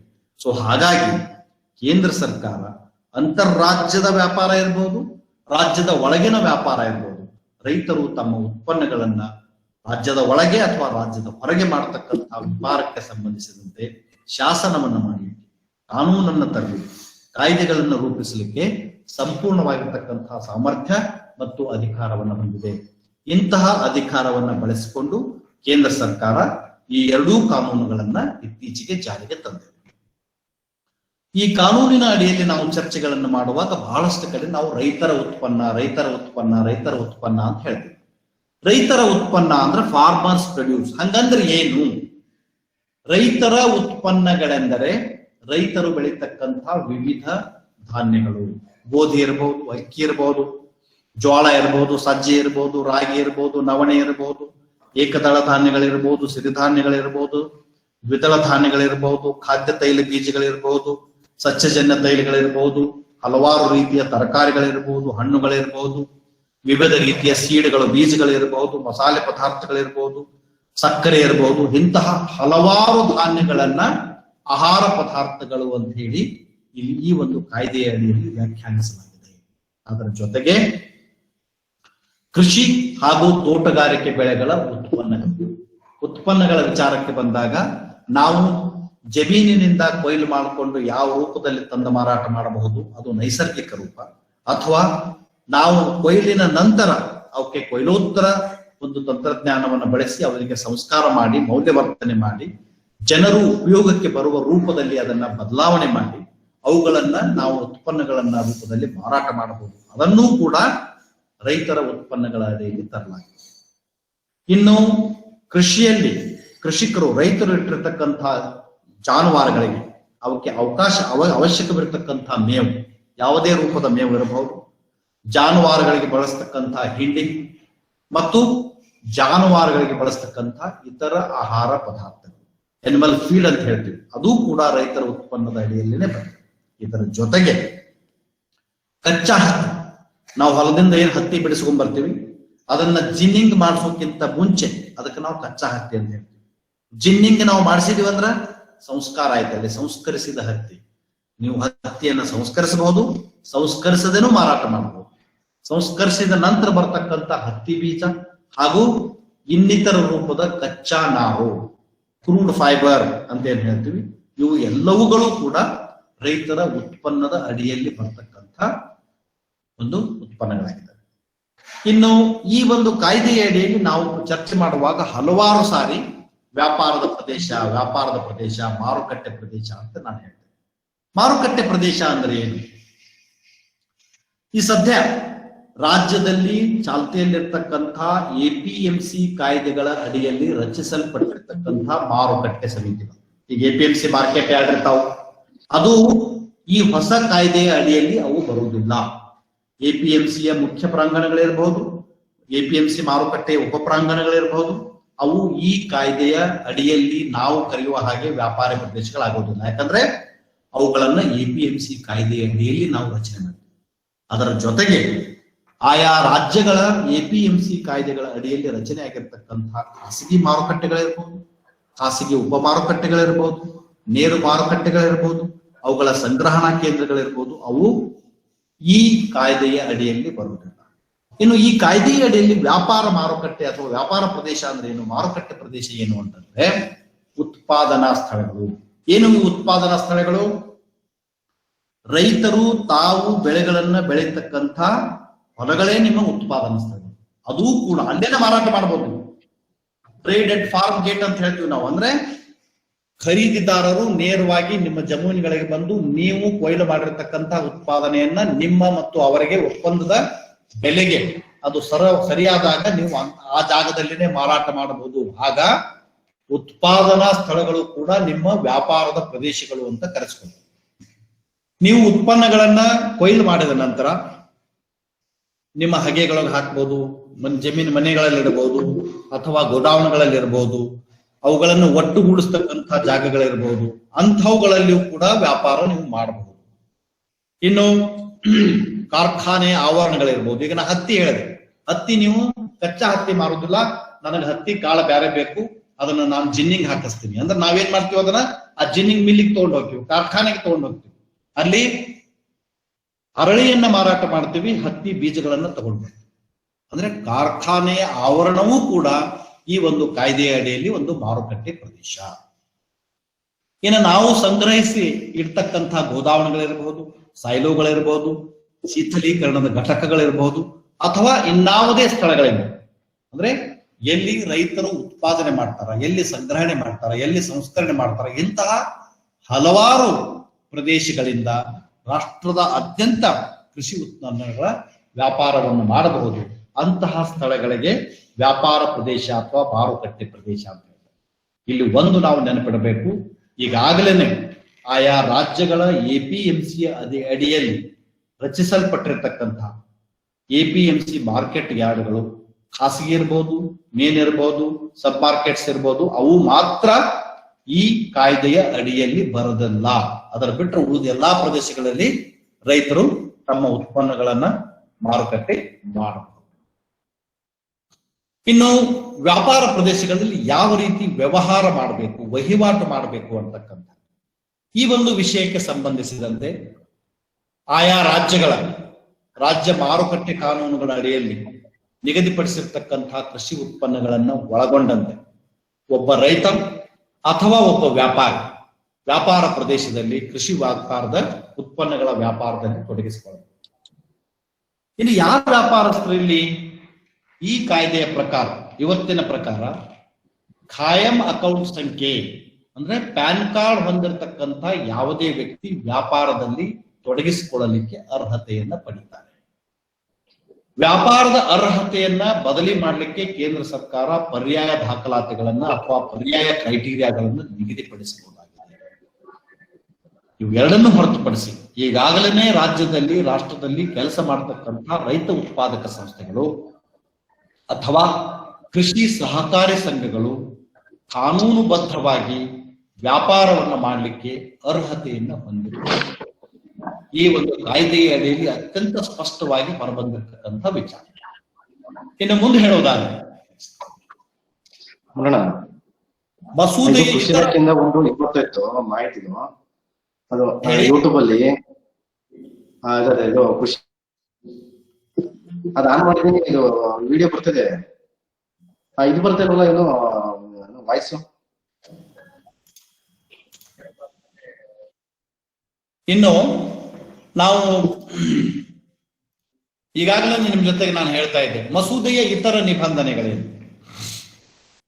ಮಸೂದೆ ಇತರ ನಿಬಂಧನೆಗಳೇನು ಅಂತಂದ್ರೆ, ಯಾವುದೇ ರಾಜ್ಯದ APMC ಕಾಯ್ದೆಗೆ ಅಡಿಯಲ್ಲಿ ಏನು ನಾವು ಮಾರುಕಟ್ಟೆಗಳಲ್ಲಿ ಹೋಗಿ ನಮ್ಮ ಉತ್ಪನ್ನವನ್ನ ಮಾರಾಟ ಮಾಡಬೇಕು ಅಂದ್ರೆ ಮಾರುಕಟ್ಟೆಯ ಶುಲ್ಕ, ಸೆಸ್ ಅಥವಾ ಲೇವಿ ಹಾಕ್ತಾರೆ. ಅಂತಹವನ್ನ ಇವತ್ತು ವ್ಯಾಪಾರಿಗಾಗಲಿ, ರೈತನಿಗಾಗಲಿ ಅಥವಾ ಅಂತರ್ಜಾಲದಲ್ಲಿ ನಡೀತಕ್ಕಂತಹ ವ್ಯವಹಾರಕ್ಕಾಗನೂ ಕೂಡ ಯಾವುದೇ ರೀತಿಯ ಶುಲ್ಕವನ್ನ ವಿಧಿಸುವ ಹಾಗಿಲ್ಲ. ಇದು ಬಹಳ ಮುಖ್ಯ. ಇಲ್ಲಿ ಯಾವುದೇ ಸೆಸ್ ಇಲ್ಲ. ಮಾರುಕಟ್ಟೆ ಶುಲ್ಕ ಮಾರಾಟಗಾರರಿಗೂ ಇಲ್ಲ, ಖರೀದಿದಾರರಿಗೂ ಇಲ್ಲ. ಇದು ಬಹಳ ಮುಖ್ಯವಾಗಿರ್ತಕ್ಕಂಥದ್ದು. ನೀವು ಭೌತಿಕವಾಗಿ ವ್ಯವಹಾರವನ್ನು ಮಾಡ್ತೀರೋ ಅಥವಾ ಅಂತರ್ಜಾಲದಲ್ಲಿ ವ್ಯವಹಾರವನ್ನು ಮಾಡ್ತೀರೋ ಅದು ಬೇರೆ ವಿಚಾರ. ಯಾವುದೇ ವ್ಯವಹಾರಕ್ಕೆ ಈ ಹೊಸ ಕಾಯ್ದೆಯ ಅಡಿಯಲ್ಲಿ ಸೆಸ್ಗಳನ್ನ ಅಥವಾ ಮಾರುಕಟ್ಟೆಯ ಶುಲ್ಕವನ್ನು ಹಾಕಲಿಕ್ಕೆ ಬರುವುದಿಲ್ಲ. ಈ ಮಸೂದೆಯ ಪ್ರಕಾರ ವ್ಯಾಪಾರದಲ್ಲಿ ಪಾರದರ್ಶಕತೆಯನ್ನ ಹೆಚ್ಚು ಮಾಡಲಿಕ್ಕೆ ಅಂತರ್ಜಾಲದ ವ್ಯವಹಾರವನ್ನ ಪ್ರೋತ್ಸಾಹ ಮಾಡಬೇಕು. ಅಂದ್ರೆ ಈ ಟ್ರೇಡಿಂಗ್, ಎಲೆಕ್ಟ್ರಾನಿಕ್ ಟ್ರೇಡಿಂಗ್ಗೆ ಒಂದು ಸೂಕ್ತವಾಗಿರ್ತಕ್ಕಂತಹ ಚೌಕಟ್ಟನ್ನ, ಕಾನೂನಿನ ಚೌಕಟ್ಟನ್ನ ಈ ಒಂದು ಮಸೂದೆ ಒದಗಿಸುವ ಮೂಲಕ ಇನ್ನು ಮುಂದೆ ರೈತರು ಎಷ್ಟು ಸಾಧ್ಯವಿದ್ದಷ್ಟು ಎಲೆಕ್ಟ್ರಾನಿಕ್ ಟ್ರೇಡಿಂಗ್ ಮಾಡಬೇಕು ಅನ್ನುವಂತಹದ್ದು ಈ ಕಾಯ್ದೆಯ ಆಶಯ. ಇದರ ಜೊತೆಗೆ ಕೇಂದ್ರ ಸರ್ಕಾರ ವ್ಯಾಪಾರಿಗಳಿಗೆ ಎಲೆಕ್ಟ್ರಾನಿಕ್ ನೋಂದಣಿ ವ್ಯವಸ್ಥೆಯನ್ನು ತರಬಹುದಾಗಿದೆ, ಅದರದ ಪ್ರಾವಿಷನ್ ಇದೆ. ಹಾಗೂ ವ್ಯಾಪಾರ ಮತ್ತು ಪಾವತಿಯ ವಿಧಾನಗಳನ್ನ ಸ್ಪಷ್ಟವಾಗಿ ಮುಂದಿನ ದಿನಗಳಲ್ಲಿ ಸೂಚಿಸಬಹುದಾಗಿದೆ. ಇನ್ನೂ ಒಂದು ವಿಚಾರ ಇದರಲ್ಲಿ ಏನು ಅಂದ್ರೆ, ವ್ಯಾಪಾರವನ್ನ ಮಾಡಿದ ನಂತರ ಅದೇ ದಿನದಂದು ಅವರು ಮಾಡಿದ ವ್ಯಾಪಾರದ ಮೌಲ್ಯವನ್ನ ರೈತರಿಗೆ ಪಾವತಿಸುವುದು ಕಡ್ಡಾಯ. ಒಂದು ವೇಳೆ ವ್ಯಾಪಾರಿಯು ಆ ದಿನದಂದು ರೈತನಿಗೆ ಮೌಲ್ಯವನ್ನ, ಹಣವನ್ನ ಕೊಡದೆ ಹೋದ ಪ್ರಸಂಗದಲ್ಲಿ ಮುಂದಿನ 3 ದಿನಗಳ ಒಳಗಾಗಿ ಅವರು ಮಾಡಿರ್ತಕ್ಕಂತಹ ವ್ಯಾಪಾರಕ್ಕೆ ಹಣವನ್ನ ಅವರು ಕಟ್ಟಲೇಬೇಕು, ಪಾವತಿ ಮಾಡುವಂತಹದ್ದು ಕಡ್ಡಾಯ. ಈ ಒಂದು ಕಾನೂನನ್ನು ಮುರಿದರೆ ವ್ಯಾಪಾರಿಗಳು ಶಿಕ್ಷಾರ್ಹರು ಮತ್ತು ದಂಡಕ್ಕೆ ಅರ್ಹರು. ಒಂದು ವೇಳೆ ವ್ಯಾಪಾರ ಮಾಡಿದ ದಿನವೇ ಹಣಕಾಸನ್ನ ಪಾವತಿ ಮಾಡಿರ್ತಕ್ಕಂತಹ ಸಂದರ್ಭದಲ್ಲಿ ವ್ಯಾಪಾರಸ್ಥರು ರೈತರಿಗೆ ರಸೀದಿಯನ್ನ ನೀಡುವುದು ಕೂಡ ಈ ಕಾನೂನಿನ ಅಡಿಯಲ್ಲಿ ಕಡ್ಡಾಯ. ಇನ್ನು ಕೇಂದ್ರ ಸರ್ಕಾರ ರೈತರಿಗೆ ಮಾರುಕಟ್ಟೆ ಹಾಗೂ ಬೆಲೆಗಳ ವಸ್ತುಸ್ಥಿತಿಯನ್ನು ಒದಗಿಸಲಿಕ್ಕೆ ಒಂದು ಚೌಕಟ್ಟನ್ನು ಅಭಿವೃದ್ಧಿ ಮಾಡಬೇಕು. ಅಂದ್ರೆ ಉದಾಹರಣೆಗಾಗಿ ಮಾರಾಟ ಮಾಡಲಿಕ್ಕೆ ಬೇರೆ ಬೇರೆ ಮಾರುಕಟ್ಟೆಗಳಲ್ಲಿ ಅಥವಾ ಬೇರೆ ಬೇರೆ ಸಂಘ ಸಂಸ್ಥೆಗಳಲ್ಲಿ ಯಾವ ಮಾರುಕಟ್ಟೆ ಬೆಲೆ ಇದೆ ಅಂತಕ್ಕಂಥದ್ದು ರೈತರಿಗೆ ಗೊತ್ತಾಗ್ಬೇಕಲ್ಲ. ಹಾಗೆ ಗೊತ್ತಾಗ್ಬೇಕು ಅಂತಂದ್ರೆ ಆಯಾ ಕೃಷಿ ಉತ್ಪನ್ನಗಳಿಗೆ ಸಂಬಂಧಿಸಿದಕ್ಕಂತಹ ಬೆಲೆಯ ವಿಚಾರವನ್ನ ಅಥವಾ ಮಾಹಿತಿಯನ್ನ ರೈತರಿಗೆ ತರಲಿಕ್ಕೆ ಒಂದು ಮಾಹಿತಿ ಚೌಕಟ್ಟನ್ನ ಕೇಂದ್ರ ಸರ್ಕಾರ ತನ್ನ ಅಧೀನದಲ್ಲಿ ಕೆಲಸ ಮಾಡತಕ್ಕಂತಹ ಯಾವುದೇ ಒಂದು ಸಂಸ್ಥೆಯ ಮುಖಾಂತರ ಮಾಡಬಹುದಾಗಿದೆ. ಮತ್ತು ಈ ಮಾಹಿತಿಯನ್ನ ರೈತರಿಗೆ ಮತ್ತು ವ್ಯಾಪಾರಿಗಳಿಗೆ ಸೂಕ್ತವಾದ ನಿಟ್ಟಿನಲ್ಲಿ ಮುಟ್ಟಿಸಲಿಕ್ಕೆ ಕೇಂದ್ರ ಸರ್ಕಾರ ಹಲವಾರು ನಿಯಮ ಮತ್ತು ಕಾನೂನುಗಳ, ಅದಕ್ಕೆ ಸಂಬಂಧಿಸಿದಕ್ಕಂತಹ ಮಾರ್ಗಸೂಚಿಗಳನ್ನ ರೂಪಿಸತಕ್ಕಂತಹ ಅಧಿಕಾರವನ್ನು ಕೂಡ ಹೊಂದಿದೆ. ಇದರ ಜೊತೆಗೆ ವ್ಯಾಪಾರ ಪ್ರದೇಶಗಳಿಗೆ ಸಂಬಂಧಿಸಿದಂತೆ ಈ ಮಸೂದೆ, ಈಗೇನು ಹೊಸದಾಗಿ ಬಂದಿರತಕ್ಕಂತಹ ಕಾಯ್ದೆ, ಯಾವುದೇ ರಾಜ್ಯ ಅಥವಾ ಕೇಂದ್ರಾಡಳಿತ ಪ್ರದೇಶದ APMC ಕಾಯ್ದೆ ಅಥವಾ ಇನ್ನಾವುದೇ ಕಾನೂನುಗಳಿಗೆ ಅದಕ್ಕೂ ಮತ್ತು ಇದಕ್ಕೂ ಯಾವುದೇ ರೀತಿಯ ಸಂಬಂಧ ಇಲ್ಲ. ಅವು ಎರಡೂ ಇಂಡಿಪೆಂಡೆಂಟ್, ಅಂದ್ರೆ ಸ್ವತಂತ್ರವಾಗಿರ್ತಕ್ಕಂತಹ ಮಸೂದೆಗಳಾಗಿ ಮುಂದುವರಿತಾರೆ. ಇನ್ನು ರೈತರು ತಮ್ಮ ಉತ್ಪನ್ನಗಳನ್ನ ವ್ಯಾಪಾರ ಮಾಡುವಾಗ ಹಲವಾರು ರೀತಿಯ ವಾದ ವಿವಾದಗಳು, ಜಗಳಗಳು, ವ್ಯಾಜ್ಯಗಳು ಬರ್ತಕ್ಕಂತಹ ಸಾಧ್ಯತೆಗಳಿವೆ. ವ್ಯವಹಾರದಲ್ಲಿ ಬರ್ತಕ್ಕಂತಹ ವಿವಾದಗಳನ್ನ ಬಗೆಹರಿಸತಕ್ಕಂತಹ ಒಂದು ಕಾರ್ಯವಿಧಾನ ಇಲ್ಲಿ ಸ್ಪಷ್ಟವಾಗಿ ಸೂಚನೆ ಮಾಡಲಾಗಿದೆ. ಉಪವಿಭಾಗೀಯ ಮಟ್ಟದಲ್ಲಿ ಏನ್ ನಾವು ಅಸಿಸ್ಟೆಂಟ್ ಕಮಿಷನರ್ ಅಂತ ಏನ್ ಹೇಳ್ತೀವಿ, ಈ ಉಪವಿಭಾಗೀಯ ಮ್ಯಾಜಿಸ್ಟ್ರೇಟರ್ ಮಟ್ಟದಲ್ಲಿ ಒಂದು ಸಂಧಾನ ಮಂಡಳಿಯನ್ನ ರಚನೆ ಮಾಡಲಾಗ್ತದೆ. ಸಂಧಾನ ಮಂಡಳಿಯಲ್ಲಿ ಸಂಬಂಧಿಸಿದ ವಿಷಯ ತಜ್ಞರನ್ನ ಉಪವಿಭಾಗೀಯ ಮ್ಯಾಜಿಸ್ಟ್ರೇಟರು ನೇಮಿಸಬಹುದಾಗಿದೆ. ಈ ಸಂಧಾನ ಮಂಡಳಿ ರೈತರು ಮತ್ತು ವ್ಯಾಪಾರಸ್ಥರ ವಾದ ವಿವಾದಗಳನ್ನ ಕೇಳಿ ಆ ವಾದ ವಿವಾದಗಳನ್ನ ರಾಜಿ ಮುಖಾಂತರ ಬಗೆಹರಿಸಬಹುದಾಗಿದೆ. ಒಂದು ವೇಳೆ ರಾಜಿಯ ಮುಖಾಂತರ ವಿವಾದಗಳನ್ನ ಬಗೆಹರಿಸದೇ ಹೋದರೆ ಅವರು ಸೂಕ್ತವಾಗಿರ್ತಕ್ಕಂತಹ ಡಿಸಿಷನ್ ಅನ್ನ ಕೊಡುವ ಮುಖಾಂತರ ವ್ಯಾಜ್ಯವನ್ನ ಇತ್ಯರ್ಥಪಡಿಸಬಹುದಾಗಿದೆ.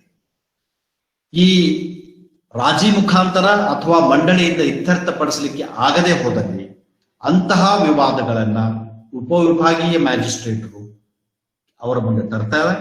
ಅವರು ವಾದ ವಿವಾದಗಳನ್ನು ಆಲಿಸ್ತಾರೆ ಮತ್ತು ಯಾವ ಪ್ರದೇಶದಲ್ಲಿ ಅಥವಾ ಯಾವ ವ್ಯಾಪಾರ ಪ್ರದೇಶದಲ್ಲಿ ಯಾವ ರೀತಿಯಾಗಿರ್ತಕ್ಕಂಥ ವ್ಯಾಪಾರಕ್ಕೆ ಧಕ್ಕೆ ಬಂದಿದೆ ಅಥವಾ ಮೋಸ ಆಗಿದೆ, ಆ ಉಲ್ಲಂಘನೆಯಾಗಿದೆ, ಕಾನೂನನ್ನ ಅಲ್ಲಿ ಪಾಲಿಸಲಾಗಿಲ್ಲ ಅಂತಕ್ಕಂಥ ವಿಚಾರ ಬಂದಾಗ ಮ್ಯಾಜಿಸ್ಟ್ರೇಟರು ವ್ಯಾಪಾರಿಗಳ ಹಾಗೂ ರೈತರ ವಾದಗಳನ್ನು ಸಂಪೂರ್ಣವಾಗಿ ಆಲಿಸಿ ಅವುಗಳನ್ನು ಜಜ್ಮೆಂಟ್ ಮುಖಾಂತರ ಪರಿಹರಿಸ್ತಾರೆ.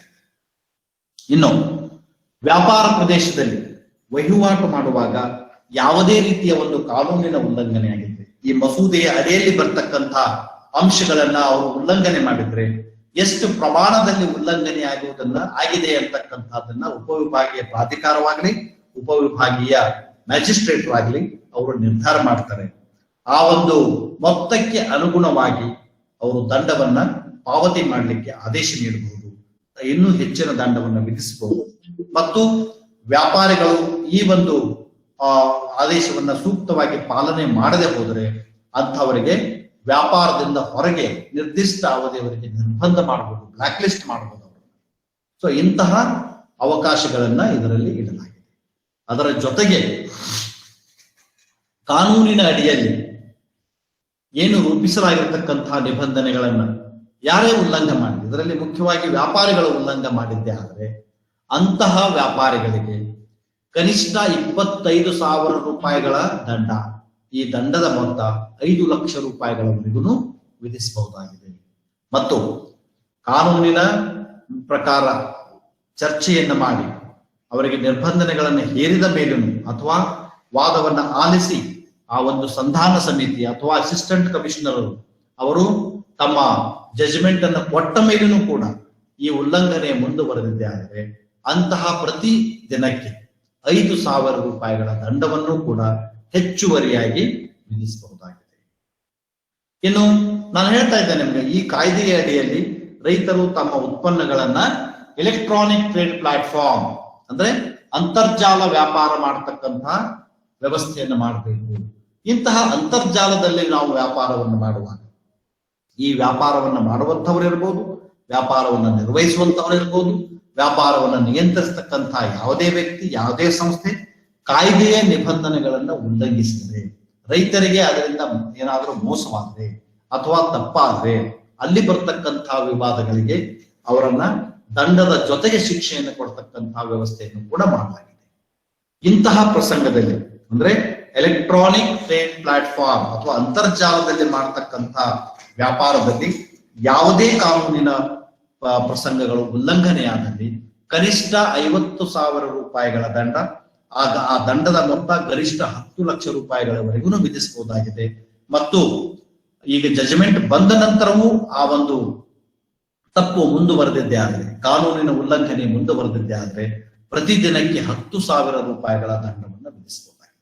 ಸೊ ಹಾಗಾಗಿ ರೈತರ ಹಿತರಕ್ಷಣೆಗಳನ್ನ ಬೆಂಬಲ ಮಾಡಲಿಕ್ಕೆ, ಅವುಗಳನ್ನ ಕಾಪಾಡಲಿಕ್ಕೆ ಹಲವಾರು ರೀತಿಯ ವ್ಯವಸ್ಥೆಗಳನ್ನ ಕಾಯ್ದೆ ರೂಪಿಸ್ತದೆ.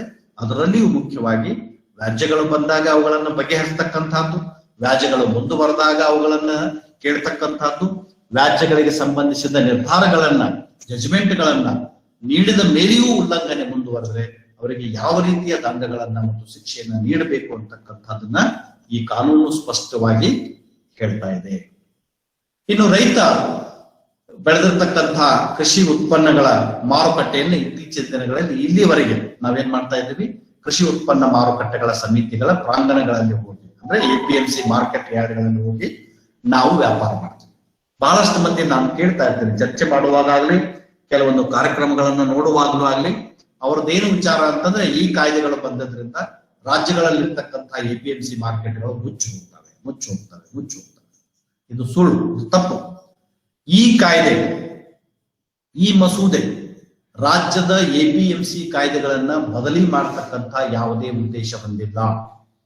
ಹೊಸ ಕಾನೂನು ರಾಜ್ಯದ ಎಪಿಎಂಸಿ ಮಾರುಕಟ್ಟೆಗಳನ್ನ ಮುಟ್ಟುವುದೇ ಇಲ್ಲ. ಈ ಮಸೂದೆಯಿಂದ ಕೃಷಿ ಉತ್ಪನ್ನ ಮಾರುಕಟ್ಟೆಗಳ ಸಮಿತಿಯ ಕಾಯ್ದೆಯ ಮೇಲೆ, ಸಂಸ್ಥೆಗಳ ಮೇಲೆ ಯಾವುದೇ ಪರಿಣಾಮ ಆಗುವುದಿಲ್ಲ. ಅವು ಹಿಂದೆ ಹೇಗೆ ಮಾಡ್ತಿದ್ವು, ಇವತ್ತು ಹೆಂಗ ಮಾಡ್ತಾವು, ಮುಂದೂ ಕೂಡ ಅದೇ ರೀತಿ ಕಾರ್ಯಚಟುವಟಿಕೆಗಳನ್ನ ಮುಂದುವರಿಸಿಕೊಂಡು ಹೋಗ್ಲಿಕ್ಕೆ, ತಮ್ಮ ಅಸ್ತಿತ್ವವನ್ನು ಉಳಿಸಿಕೊಂಡು ಹೋಗ್ಲಿಕ್ಕೆ ಯಾವುದೇ ಸಮಸ್ಯೆ ಇಲ್ಲಿ ಇಲ್ಲ. ಆದ್ರೆ ರೈತರು ತಾವು ಬೆಳೆದಿರ್ತಕ್ಕಂತಹ ಉತ್ಪನ್ನಗಳ ಮಾರಾಟವನ್ನು ಎಪಿಎಂಸಿಯನ್ನು ಹೊರತುಪಡಿಸಿ ಬೇಕಾದ ಮಾರುಕಟ್ಟೆಗಳಲ್ಲಿಯೂ ಮಾಡಿಕೊಡ್ಲಿಕ್ಕೆ ನಾವು ಇಲ್ಲಿ ಅವಕಾಶ ಮಾಡಿಕೊಟ್ಟಿರುವುದರಿಂದ ಎಲ್ಲಿಯವರೆಗೆ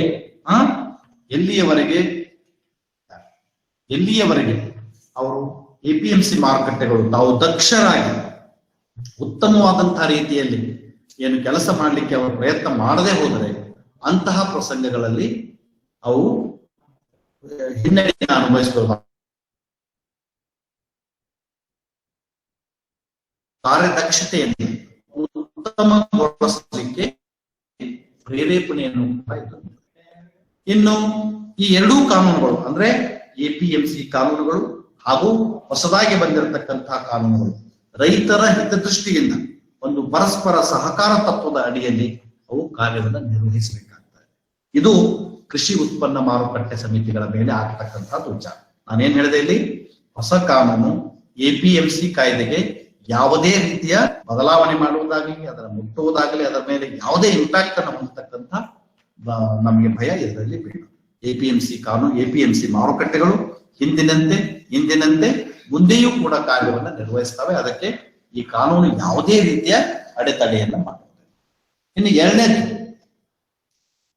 ಕೃಷಿ ಬೆಂಬಲ ಬೆಲೆ ಅಂದ್ರೆ ಕನಿಷ್ಠ ಬೆಂಬಲ ಬೆಲೆ, ಮಿನಿಮಮ್ ಸಪೋರ್ಟ್ ಪ್ರೈಸ್, ಎಂಎಸ್ಪಿ ಅಡಿಯಲ್ಲಿ ಇವತ್ತು ರೈತರು ತಾವು ಬೆಳೆದಿರ್ತಕ್ಕಂಥ ಹಲವಾರು ಉತ್ಪನ್ನಗಳಿಗೆ ಮಾರುಕಟ್ಟೆಯಲ್ಲಿ ಬೆಲೆ ಕನಿಷ್ಠ ಬೆಂಬಲ ಬೆಲೆಗಿಂತ ಕುಸಿದು ಹೋದ್ರೆ ಅವರು ತಾವು ಬೆಳೆದಿರ್ತಕ್ಕಂಥ ಉತ್ಪನ್ನವನ್ನ ಸರ್ಕಾರಕ್ಕೆ ಕನಿಷ್ಠ ಬೆಂಬಲ ಬೆಲೆಯ ಅಡಿಯಲ್ಲಿ ಮಾರಾಟ ಮಾಡಬಹುದಾಗಿದೆ. ಬಹಳಷ್ಟು ಜನರನ್ನ ಕೇಳಿದ್ದೀನಿ, ಎಂಎಸ್ಪಿ ಬಂದಾಗಿ ಹೋಗ್ತೀವಿ, ಎಂಎಸ್ಪಿ ಮ್ಯಾಗಿದು ಎರಡು ಪರಿಣಾಮ, ಕೆಟ್ಟ ಪರಿಣಾಮ ಬೀರ್ತದೆ. ಹಾಗಾಗಿ ಯಾವ ರೀತಿಯಾಗಿ ಎಪಿಎಂಸಿಗಳ ಮಾರುಕಟ್ಟೆಗಳ ಮೇಲೆ ಯಾವುದೇ ರೀತಿಯ ಪರಿಣಾಮ ಇದು ಬೀರುವುದಿಲ್ಲವೋ ಅದೇ ಒಂದು ರೀತಿಯಲ್ಲಿ ಇದು ಎಂಎಸ್ಪಿ ಪ್ರಕ್ಯೂರ್ಮೆಂಟ್ ಮೇಲೂ ಕೂಡ ಯಾವುದೇ ರೀತಿಯ ಒಂದು ಪರಿಣಾಮವನ್ನು ಬೀರುವುದಿಲ್ಲ. ಸೊ ಹಾಗಾಗಿ ಈ ಮಸೂದೆಯಿಂದ ಸದ್ಯಕ್ಕೆ ಚಾಲ್ತಿಯಲ್ಲಿರ್ತಕ್ಕಂತಹ ಬೆಂಬಲ ಬೆಲೆಯ ಅಡಿಯಲ್ಲಿ ಧಾನ್ಯಗಳನ್ನ, ಉತ್ಪನ್ನಗಳನ್ನ ಖರೀದಿ ಮಾಡತಕ್ಕಂತಹ ನೀತಿ ಹಾಗೂ ಪ್ರಕ್ರಿಯೆ ಕೆಲಸ ಏನ್ ನಡೆದಿದೆ ಅದರ ಮೇಲೆ ಯಾವುದೇ ರೀತಿಯ ಪರಿಣಾಮ ಇರಲಿಲ್ಲ. ಬೆಂಬಲ ಬೆಲೆಯ ಯೋಜನೆ ಸರ್ಕಾರದ ಒಂದು ಆದ್ಯತೆಯ ಕ್ರಮವಾಗಿ ಹಿಂದೆ ಹೇಗಿತ್ತು, ಇವತ್ತು ಹೆಂಗದ ಹಂಗೆ ಅದು ಮುಂದುವರಿತು. ಬೆಂಬಲ ಬೆಲೆಯ ಅಡಿಯಲ್ಲಿ ಖರೀದಿಯನ್ನ ರಾಜ್ಯ ಸರ್ಕಾರದ ಸಂಸ್ಥೆಗಳ ಮುಖಾಂತರ ಈಗ ಮಾಡಲಾಗ್ತದೆ. ಅದರಲ್ಲಿನೂ ಕೂಡ ಯಾವುದೇ ಬದಲಾವಣೆಗಳು ಆಗುವುದಿಲ್ಲ. ಅದರ ಜೊತೆಗೆ ರೈತರ ಕೃಷಿ ಉತ್ಪನ್ನ ಮಾರುಕಟ್ಟೆ ಸಮಿತಿಗಳು ಸೇರಿದಂತೆ ಇನ್ನಾವುದೇ ಸ್ಥಳಗಳನ್ನ ಸರ್ಕಾರ ಖರೀದಿ ಕೇಂದ್ರಗಳನ್ನು ಹೇಳಿ ಘೋಷಣೆ ಮಾಡಬಹುದಾಗಿದೆ. ಈ ಉದಾಹರಣೆಗಾಗಿ ರೈತ ಉತ್ಪಾದಕ ಸಂಸ್ಥೆಗಳು ಕೂಡ ಈ ಎಂಎಸ್ಪಿ ಅಡಿಯಲ್ಲಿ ರೈತರು ಬೆಳೆದಿರತಕ್ಕಂತಹ ಉತ್ಪನ್ನಗಳನ್ನ ಕನಿಷ್ಠ ಬೆಂಬಲ ಬೆಲೆಗೆ ಖರೀದಿ ಮಾಡಬಹುದಾಗಿದೆ. ಅಂದ್ರೆ ಇಲ್ಲಿ ಮುಖ್ಯವಾಗಿ ನಾವು ಅರ್ಥೈಸಿ ಮಾಡಿಕೊಳ್ಳುವಂತಹದ್ದು ಏನು ಅಂದ್ರೆ, ಹೊಸ ಕಾನೂನುಗಳು ಕೃಷಿ ಉತ್ಪನ್ನ ಮಾರುಕಟ್ಟೆ ಸಮಿತಿಗೆ ಸಂಬಂಧಿಸಿದಂತಹ ವಿಚಾರಗಳನ್ನ ಮುಟ್ಟುವುದಿಲ್ಲ, ಅವರ ಸಮೀಪಕ್ಕೆ ಹೋಗಲ್ಲ, ಅದನ್ನು ಬದಲಿಸ್ತಕ್ಕಂಥ ಉದ್ದೇಶ ಹೊಂದಿಲ್ಲ. ಎರಡನೇದ್ದು, ಎಂಎಸ್ಪಿಯಲ್ಲಿ ಯಾವುದೇ ರೀತಿಯ ಬದಲಾವಣೆ ಇಲ್ಲ. ಎಂಎಸ್ಪಿ ಬೆಂಬಲ ಬೆಲೆ ಯೋಜನೆ ಏನಿದೆ ಅದು ಸರ್ಕಾರದ ಮೊದಲ ಆದ್ಯತೆಯ ಕ್ರಮವಾಗಿ ಮುಂದುವರಿಯುತ್ತದೆ. ಇನ್ನು ನಾನು ಈಗಾಗಲೇ ನಿಮಗೆ ಸಾಕಷ್ಟು ರೈತರ ಹಿತಾಸಕ್ತಿಗಳ ಕುರಿತಂತೂ ಚರ್ಚೆಗಳನ್ನ ಮಾಡಿದ್ದೆ.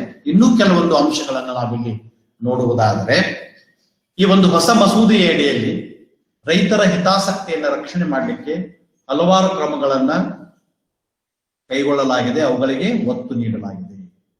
ನಾನು ಹೇಳಿದೆ ನಿಮಗೆ, ಖರೀದಿಸಿದ ದಿನದಂದೇ ರೈತರಿಗೆ ಹಣವನ್ನ ಪಾವತಿಸಬೇಕು. ಎಷ್ಟು ಮೌಲ್ಯಕ್ಕೆ ರೈತರ ಉತ್ಪನ್ನವನ್ನ ಖರೀದಿ ಮಾಡಲಾಗಿದೆ ಅಷ್ಟು ಮೌಲ್ಯಕ್ಕೆ ಹಣವನ್ನ ಪಾವತಿಸಬೇಕು.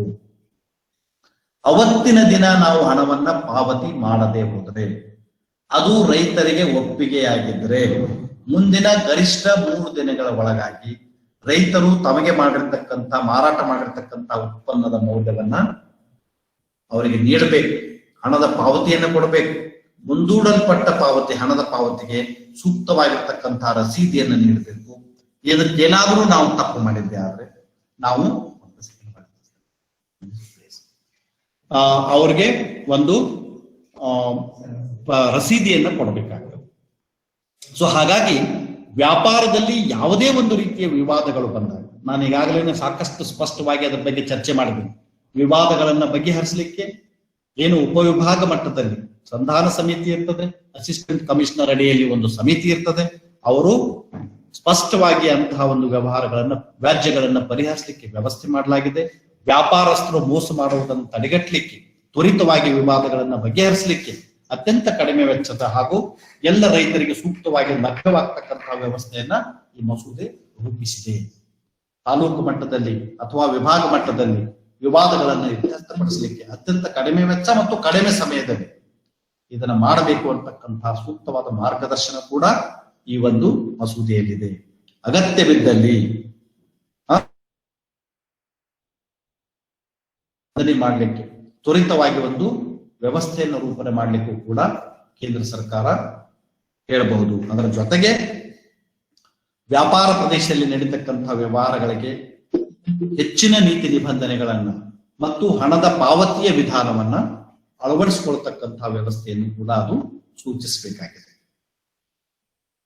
ಇನ್ನು ಎರಡನೆಯದಾಗಿ ಕೃಷಿ ಒಪ್ಪಂದಗಳ ಸುಗ್ರೀವಾಜ್ಞೆ.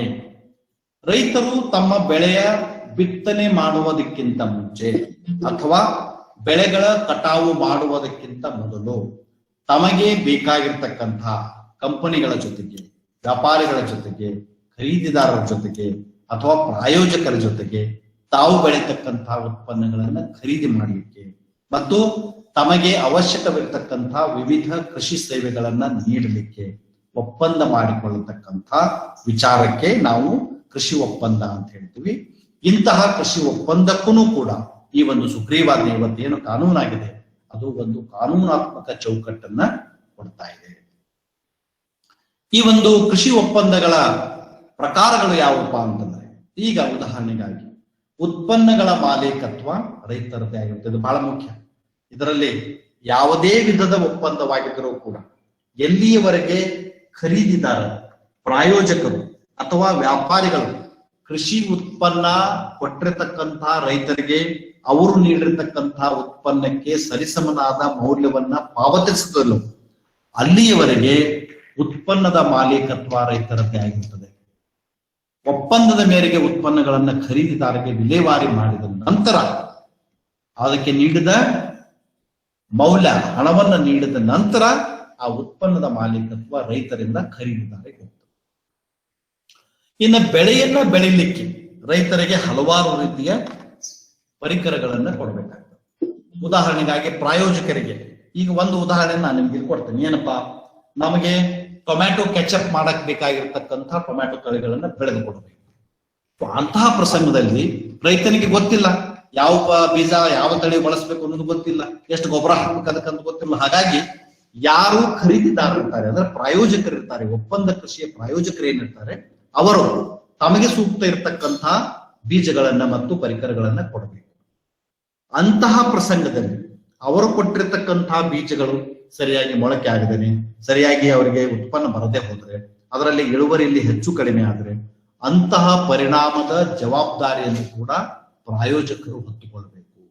ಹಾಗೂ ರೈತರು ಒದಗಿಸಿರ್ತಕ್ಕಂತಹ ಸೇವೆಗಳಿಗೆ ಹಣಕಾಸನ್ನ ಪಾವತಿ ಮಾಡಬೇಕು. ಇದು ಸ್ಪಷ್ಟ.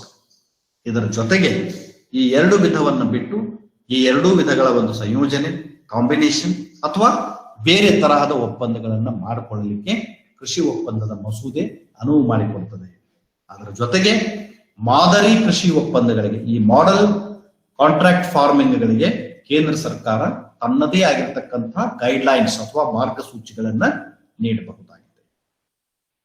ಇನ್ನು ಕೃಷಿ ಒಪ್ಪಂದಗಳ ಸುಗ್ರೀವಾಜ್ಞೆ ಅಂದ್ರೆ ಇದೇನಿದೆ ಅದನ್ನ ಮುಂದುವರೆದಿದ್ದೆ ನಾವು ನೋಡಿದ್ದಾದ್ರೆ, ಮಾದರಿ ಕೃಷಿ ಒಪ್ಪಂದಗಳಿಗೆ ಕೇಂದ್ರ ಸರ್ಕಾರ ಕೆಲವೊಂದು ಮಾರ್ಗಸೂಚಿಗಳನ್ನು ಈಗಾಗಲೇ ಕೊಟ್ಟಿದೆ.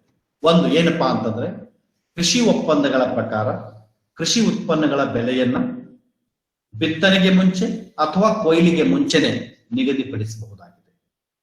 ಎರಡನೇದು, ಒಪ್ಪಂದ ಕೃಷಿಯ ಒಪ್ಪಂದದಲ್ಲಿ ತಿಳಿಸಿದ ಹಾಗೆ ಅಥವಾ ಅಲ್ಲಿ ಸೂಚಿಸಲಾಗಿರತಕ್ಕಂತಹ ಬೆಲೆಗಳಲ್ಲಿ ಬದಲಾವಣೆ ಆಗತಕ್ಕಂತಹ ಒಂದು ಪ್ರಸಂಗ ಬಂದಾಗ ಅಂತಹ ಸಂದರ್ಭಗಳಲ್ಲಿ ಕನಿಷ್ಠ ಖಾತರಿ ಬೆಲೆಯನ್ನ ಈ ಒಪ್ಪಂದ ನಿಗದಿಪಡಿಸಬೇಕಾಗ್ತದೆ. ಕನಿಷ್ಠ ಖಾತರಿ ಬೆಲೆ, ಮಿನಿಮಮ್ ಅಶ್ಯೂರ್ಡ್ ಪ್ರೈಸ್ ಅಂತ ಹೇಳ್ತೀವಿ ನಾವು. ಇನ್ನು ಒಪ್ಪಂದದಲ್ಲಿ ಒಪ್ಪಿತವಾಗಿರ್ತಕ್ಕಂತಹ ಕನಿಷ್ಠ ಖಾತರಿ ಬೆಲೆಯ ಮೇಲೆ ಹೆಚ್ಚುವರಿ ಮೊತ್ತವನ್ನು ನಿರ್ಧರಿಸಲಿಕ್ಕೆ ಯಾವ ರೀತಿಯ ಮಾರ್ಗಸೂಚಿಗಳನ್ನು ಅನುಸರಿಸಬೇಕು, ಯಾವ ಬೆಲೆಗಳನ್ನ ಪರಿಗಣಿಸಿ ನಾವು ಹೆಚ್ಚಿನ ಬೆಲೆಯನ್ನ ಫಿಕ್ಸ್ ಮಾಡಬೇಕು ಅನ್ನುವುದರ ಬಗ್ಗೆ ಸ್ಪಷ್ಟವಾಗಿರತಕ್ಕಂತಹ ವಿವರಗಳನ್ನ ಒಪ್ಪಂದ ಪತ್ರದಲ್ಲಿ ಹಾಕಿರಬೇಕು. ಇದಲ್ಲದೆ ಕನಿಷ್ಠ ಬೆಲೆ ಮತ್ತು ಹೆಚ್ಚುವರಿ ಬೆಲೆಯನ್ನು ನಾವು ನಿರ್ಧಾರ ಮಾಡುವಾಗ ಕೆಲವೊಂದು ಮಾನದಂಡಗಳನ್ನ ಅನುಸರಿಸಬೇಕು. ಅಂತಹ ಮಾನದಂಡಗಳ ಸ್ಪಷ್ಟವಾಗಿರತಕ್ಕಂತಹ ನಮೂದೆ ಕೂಡ ಈ ಒಂದು ಒಪ್ಪಂದಗಳಲ್ಲಿ ಇರಬೇಕು. ಇನ್ನು ಒಪ್ಪಂದದಲ್ಲಿ ತಿಳಿಸಿರುವ ಹಾಗೆ ಯಾವುದೇ ಬೆಲೆ ಅಥವಾ ಹೆಚ್ಚುವರಿ ಬೆಲೆಯನ್ನು ನಿರ್ಧಾರ ಮಾಡಲಿಕ್ಕೂ ಕೂಡ ಯಾವ ವಿಧಾನವನ್ನ, ಯಾವ ಪದ್ಧತಿಯನ್ನ ನಾವು ಅನುಸರಿಸ್ತೇವೆ ಅಂತಕ್ಕಂಥದ್ರ ಬಗ್ಗೆಯೂ ಸ್ಪಷ್ಟವಾಗಿ ನಮೂದಿಸಬೇಕು. ಇನ್ನು ರೈತರಿಗೆ ಬೋನಸ್ ರೂಪದಲ್ಲಿ ನೀಡಬಹುದಾಗಿರ್ತಕ್ಕಂಥ ಹೆಚ್ಚುವರಿ ಹಣ, ಈಗ ಉದಾಹರಣೆಗಾಗಿ ಮಾರುಕಟ್ಟೆ ಬೆಲೆ ಬಹಳಷ್ಟು ಮುಂದೆ ಹೋದಾಗ ನಾವು ಒಪ್ಪಿಕೊಂಡಿರತಕ್ಕಂತಹ ಬೆಲೆಯ ಮೇಲೆ ನಾವು ಬೋನಸ್ ಬೆಲೆಯನ್ನು ರೈತರಿಗೆ ಕೊಡಬೇಕು ಅಂತಂದ್ರೆ ನಮ್ಮ ಒಪ್ಪಂದದಲ್ಲಿ ಸೇರಿಸಲಾಗಿರ್ತಕ್ಕಂತಹ ಖಾತರಿ ಬೆಲೆಗಿಂತ ಆ ಬೋನಸ್ ಬೆಲೆ ಹೆಚ್ಚಾಗಿರ್ಬೇಕು. ಮತ್ತು ಹೆಚ್ಚುವರಿ ಬೆಲೆ ಸೂಕ್ತ ಮೂಲಾಧಾರಗಳ ಬೆಲೆಗೆ ಸೂಚಿತವಾಗಿರಬೇಕು ಅನ್ನುವಂಥ ಇದು ಕೂಡ ಸ್ಪಷ್ಟವಾಗಿ ಕೃಷಿ ಒಪ್ಪಂದಗಳಲ್ಲಿ ಇದು ಬರ್ತದೆ. ಇನ್ನು ಕೃಷಿ ಒಪ್ಪಂದಗಳ ಮಸೂದೆ, ಅದರ ಅಡಿಯಲ್ಲಿ ಇನ್ನೂ ಕೆಲವೊಂದು ಅಂಶಗಳನ್ನ ನಾವು ಸ್ಪಷ್ಟವಾಗಿ ಇಲ್ಲಿ ನೋಡಬಹುದಾಗಿದೆ. ಉತ್ಪನ್ನಗಳ ಗುಣಮಟ್ಟ ಮತ್ತು ದರ್ಜೆಗಳಂದ್ರೆ ಗ್ರೇಡ್ಸ್, ಕ್ವಾಲಿಟಿ ಮತ್ತು ಗ್ರೇಡ್ಸ್, ಅದರ ಬಗ್ಗೆ ಯಾವ ರೀತಿಯಾಗಿ ನಾವು ಮಾರ್ಗಗಳನ್ನು ಅನುಸರಿಸಬೇಕು ಅದನ್ನು ಕೂಡ ಹೇಳಬಹುದು. ಮತ್ತು ಉತ್ಪನ್ನಗಳ ಗುಣಮಟ್ಟ ಮತ್ತು ದರ್ಜೆಯ ಮಾನದಂಡಗಳು ಆಯಾ ಪ್ರದೇಶಗಳಲ್ಲಿ ಬೆಳೀತಕ್ಕಂತಹ ಕೃಷಿ ಪದ್ಧತಿಗಳು ಮತ್ತು ಅಲ್ಲಿ ಇರ್ತಕ್ಕಂತಹ ಹವಾಮಾನಗಳಿಗೆ ಅನುಗುಣವಾಗಿರಬೇಕು. ಈ ಮಾನದಂಡಗಳು ರಾಜ್ಯ ಮಟ್ಟದಲ್ಲಿ, ರಾಷ್ಟ್ರ ಮಟ್ಟದಲ್ಲಿ ಅಥವಾ ಜಾಗತಿಕ ಮಟ್ಟದಲ್ಲಿ ಮನ್ನಣೆಯನ್ನು ಪಡೆದಂತಹದ್ದು.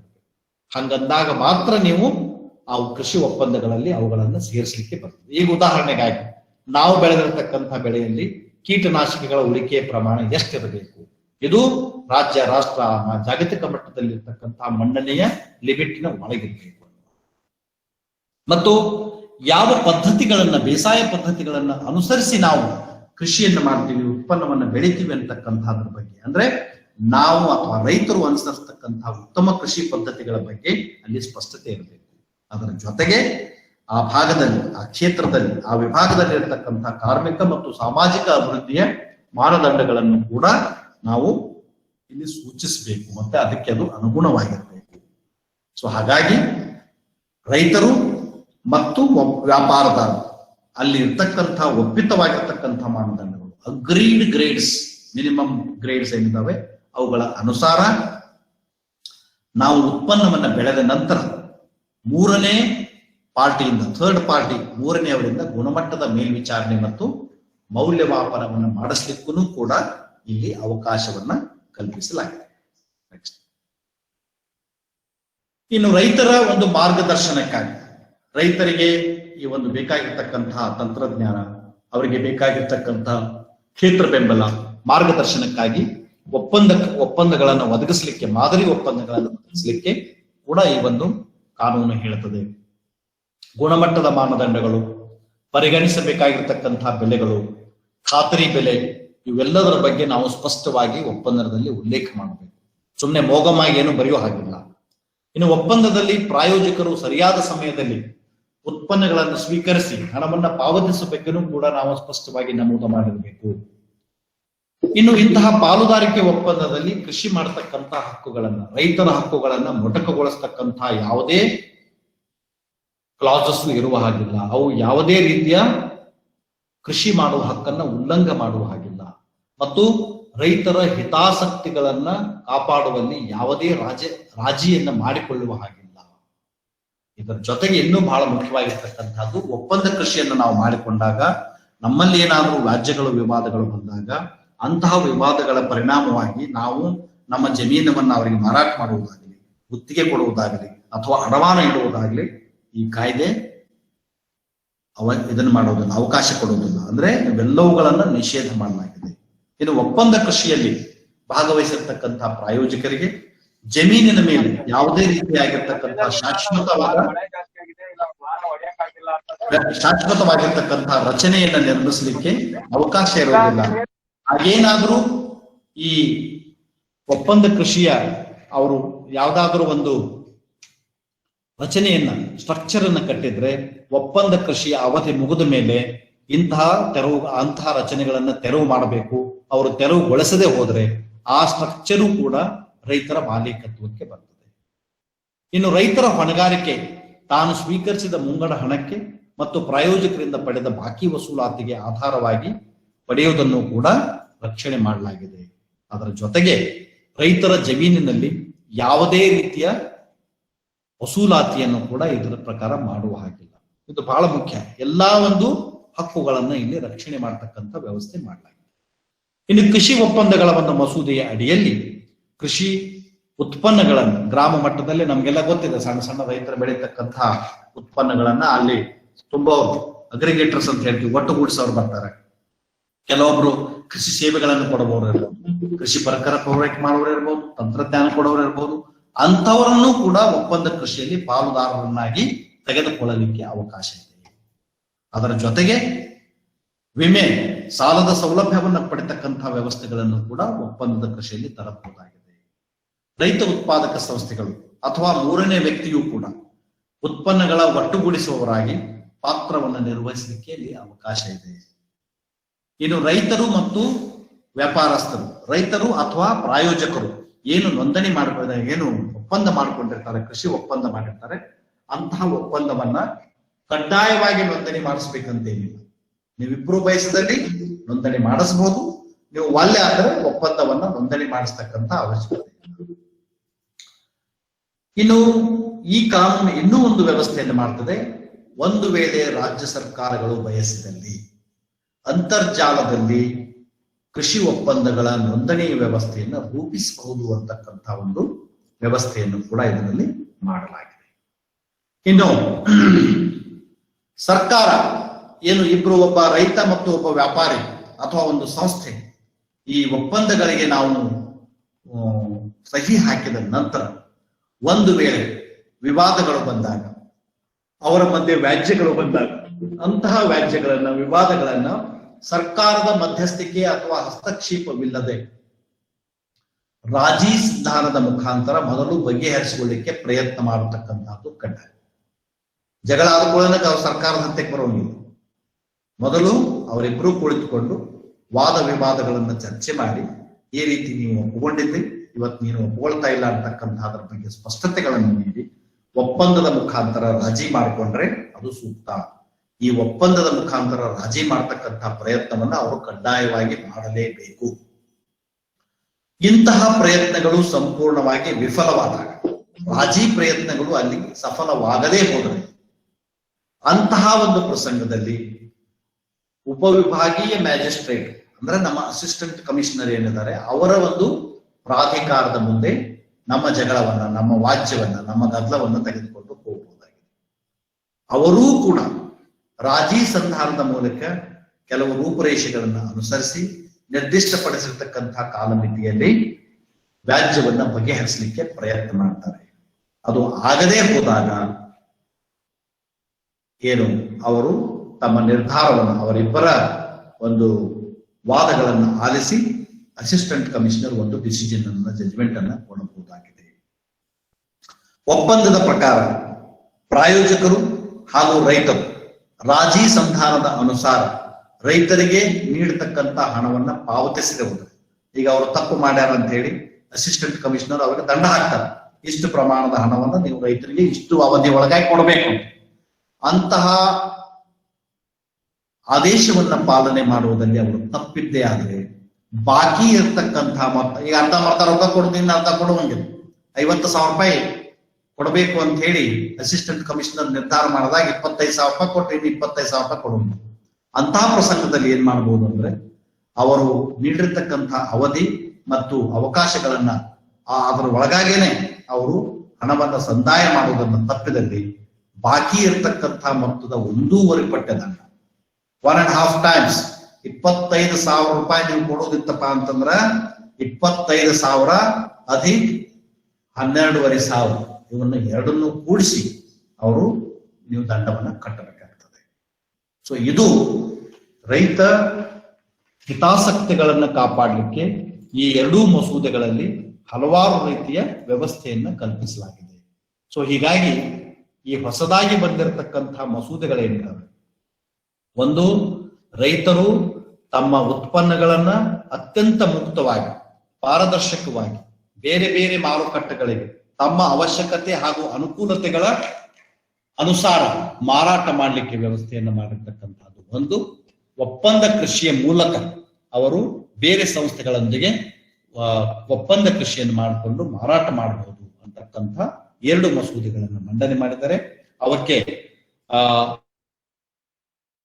ಅಂಶಗಳನ್ನ ನಿಮ್ ಜೊತೆಗೆ ನಾನು ಇಲ್ಲಿಯವರೆಗೆ ಕಳೆದ 1 ತಾಸು ನಾನು ಅದನ್ನು ಹಂಚಿಕೊಂಡಿದ್ದೀನಿ. ಈಗ ನಾನು ನನ್ನ ವಿಷಯ ಮಂಡನೆಯನ್ನ ಇಲ್ಲಿಗೆ ನಿಲ್ಲಿಸ್ತಾ ಇದ್ದೀನಿ.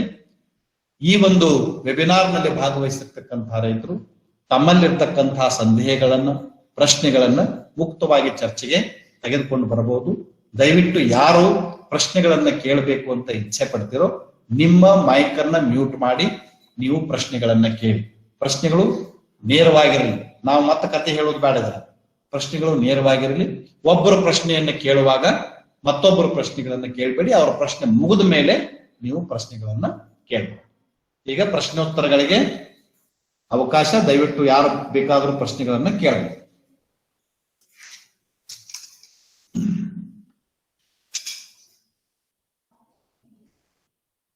ಪ್ರಶ್ನೆ ಏನಾದ್ರೂ ಕೇಳ್ಬೋದು, ಚಾಟ್ ಬಾಕ್ಸ್ ಹಾಕ್ಬೋದು ನೋಡಿ ನಿಮ್ಮ ಪ್ರಶ್ನೆಗಳನ್ನು.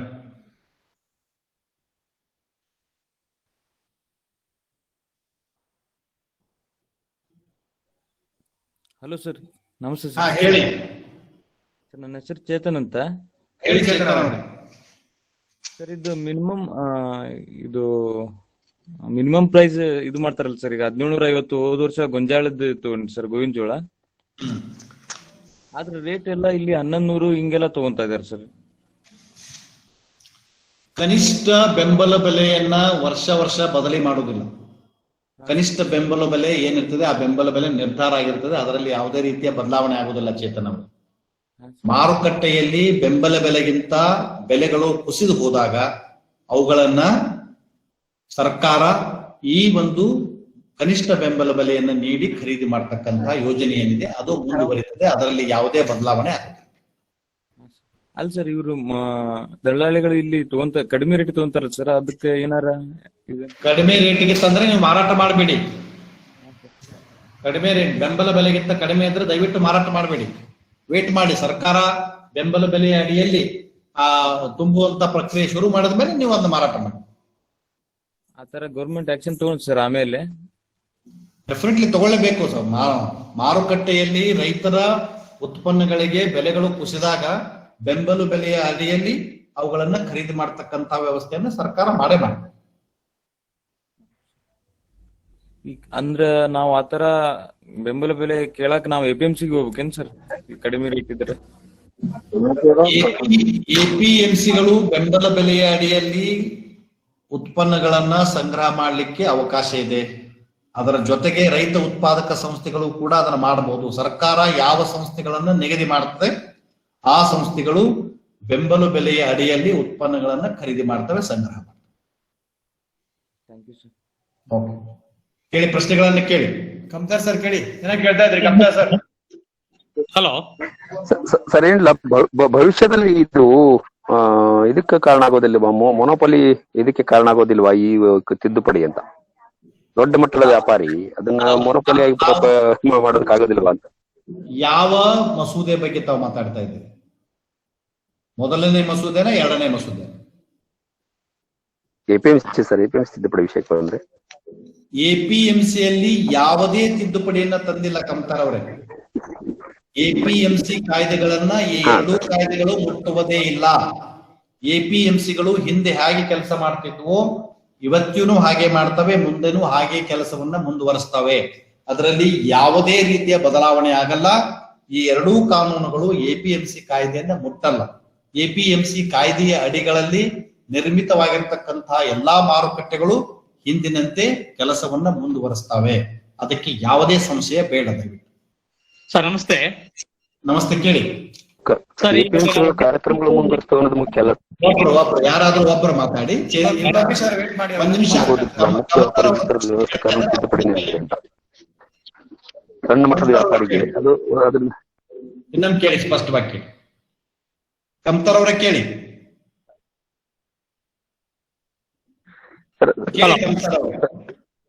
ಸರ್ ಏನಾಗ್ತದೆ ಅಂತಂದ್ರೆ ಈ ತಿದ್ದುಪಡಿಯಿಂದ ದೊಡ್ಡ ಮಟ್ಟದ ಬಂಡವಾಳಶಾಹಿ ವ್ಯವಸ್ಥೆ ಒಳಗಡೆ ಸಿಗಾಕೊಂಡು ಸಣ್ಣ ಮಟ್ಟದ ವ್ಯಾಪಾರಿಯಲ್ಲಿ ಯಾವುದೇ ನಿರ್ಧಾರಗಳನ್ನು ಕೂಡ ಕೈಗೊಳ್ಳಕ್ ಆಗುದಿಲ್ಲ ಅಂತ ಒಂದು ನೋಡಿ. ಇದರಲ್ಲಿ ರೈತರು ತಾವು ಬೆಳೆದಿರ್ತಕ್ಕಂತಹ ಉತ್ಪನ್ನಗಳನ್ನ ಮುಕ್ತವಾಗಿ ಮಾರುಕಟ್ಟೆ ಮಾಡಲಿಕ್ಕೆ ಒಂದಕ್ಕಿಂತ ಹೆಚ್ಚಿನ ಅವಕಾಶಗಳನ್ನ ಕಲ್ಪಿಸಿದ್ದಾರೆ. ನಾವು ಈ ಕಾಯ್ದೆಯ ಅಡಿಯಲ್ಲಿ ಇರ್ತಕ್ಕಂತಹ ಪ್ರಯೋಜನಗಳ ಬಗ್ಗೆ ನಾವು ಸ್ಪಷ್ಟವಾಗಿ ತಿಳ್ಕೊಳ್ಬೇಕಾಗಿದೆ.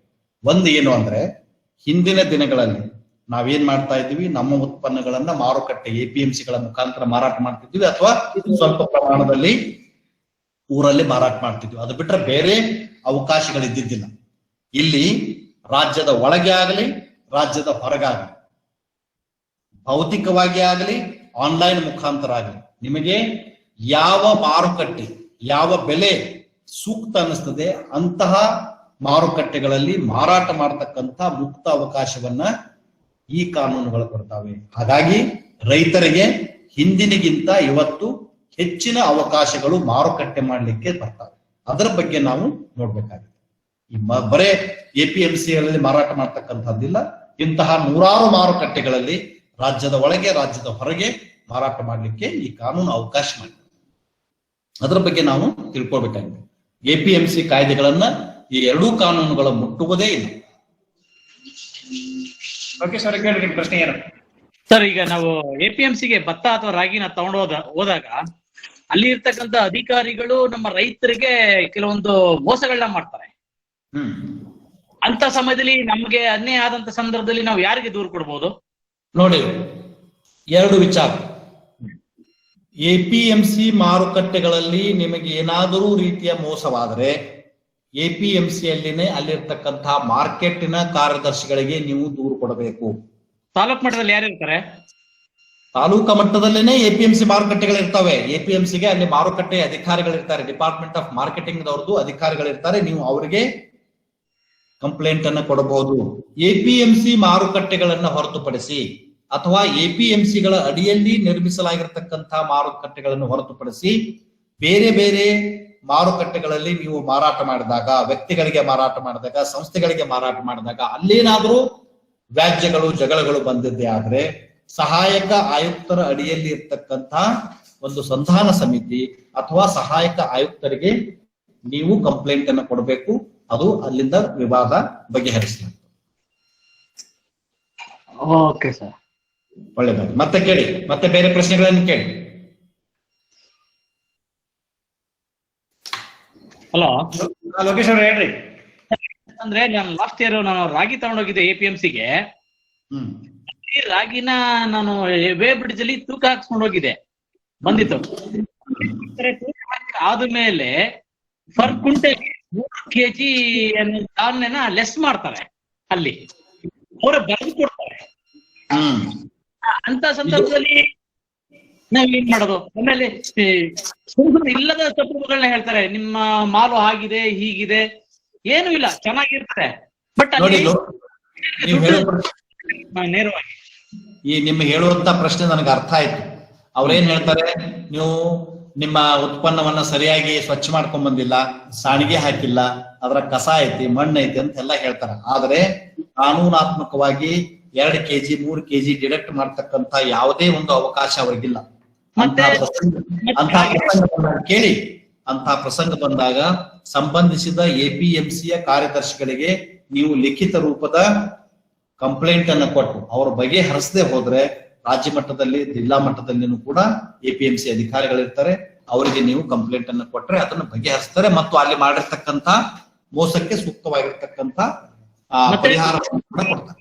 ಮತ್ತೆ ಲೇಬರ್ಗೆ ಅನ್ಲೋಡಿಂಗ್ ಚಾರ್ಜ್ ಬೇರೆ ಮಾಡ್ತಾರೆ, ಒಂದು ಕ್ವಿಂಟಾಲ್ಗೆ ಇಷ್ಟು ಅಂತ ಹೇಳಿ ಲೇಬರ್ ಚಾರ್ಜ್. ಲೇಬರ್ ಚಾರ್ಜ್ ಕೊಡ್ಲೇಬೇಕಲ್ಲ, ನಾವಾದ್ರೂ ಆಯ್ತು ಅವ್ರಾಯ್ತು. ಈಗ ನೀವು ಎಳಿಸಿ ನೀವು ಮಾರುವ ನೀವು ತೂಕ ಹಾಕಿ ಅಂತಾರ, ನೀವು ಮಾಡಿಕೊಟ್ರೆ ಅವ್ರು ಲೇಬರ್ ಚಾರ್ಜ್ ಮಾಡಲ್ಲ, ದುಡ್ಡು ಕೇಳ್ತಾರೆ.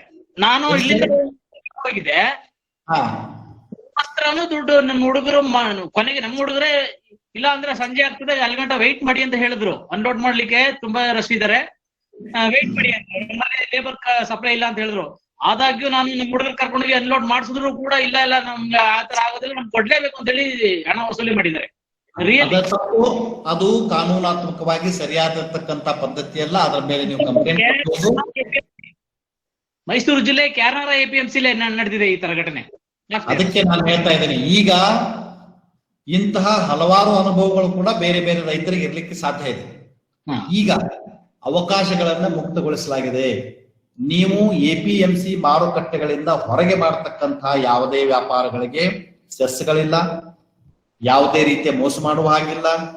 ನೀವು ಯಾರಿಗೆ ಬೇಕು ಅವರಿಗೆ ವ್ಯಾಪಾರ ಮಾಡಬಹುದು, ಅಂತರ್ಜಾಲದಲ್ಲಿ ವ್ಯವಹಾರ ಮಾಡಬಹುದು. ಈಗ ಲೋಕೇಶ್ ಅವ್ರದ್ದು 25 ಕ್ವಿಂಟಾಲ ರಾಗಿ ಇದೆ ಅಂತ ಇಟ್ಕೊಳ್ಳೋಣ, ಯಾವ ತಳಿ ಇದೆ, ಎಷ್ಟು ಪ್ರಮಾಣದಲ್ಲಿದೆ ಅಂತ ನೀವು ಅಂತರ್ಜಾಲ ಮಾರುಕಟ್ಟೆಯಲ್ಲಿ ನೀವು ಅದನ್ನ ಸೂಚನೆ ಮಾಡಿದ್ರೆ, ನೀವು ಅದನ್ನ ಹರಿಬಿಟ್ರೆ ಅದಕ್ಕೆ ಬೇರೆಯವರು ನಿಮ್ಗೆ ರೇಟ್ಗಳನ್ನ ಕೋಟ್ ಮಾಡ್ತಾರೆ. ಈ ಬೆಲೆ ನಿಮ್ಗೆ ಸೂಕ್ತವಾಗಿದ್ರೆ ಅಂತಹ ವ್ಯಾಪಾರವನ್ನ ನೀವು ಅಲ್ಲಿ ಫೈನಲ್ ಮಾಡಬಹುದು.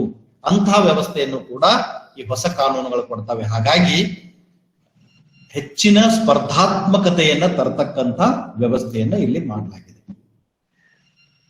Okay sir, thank you.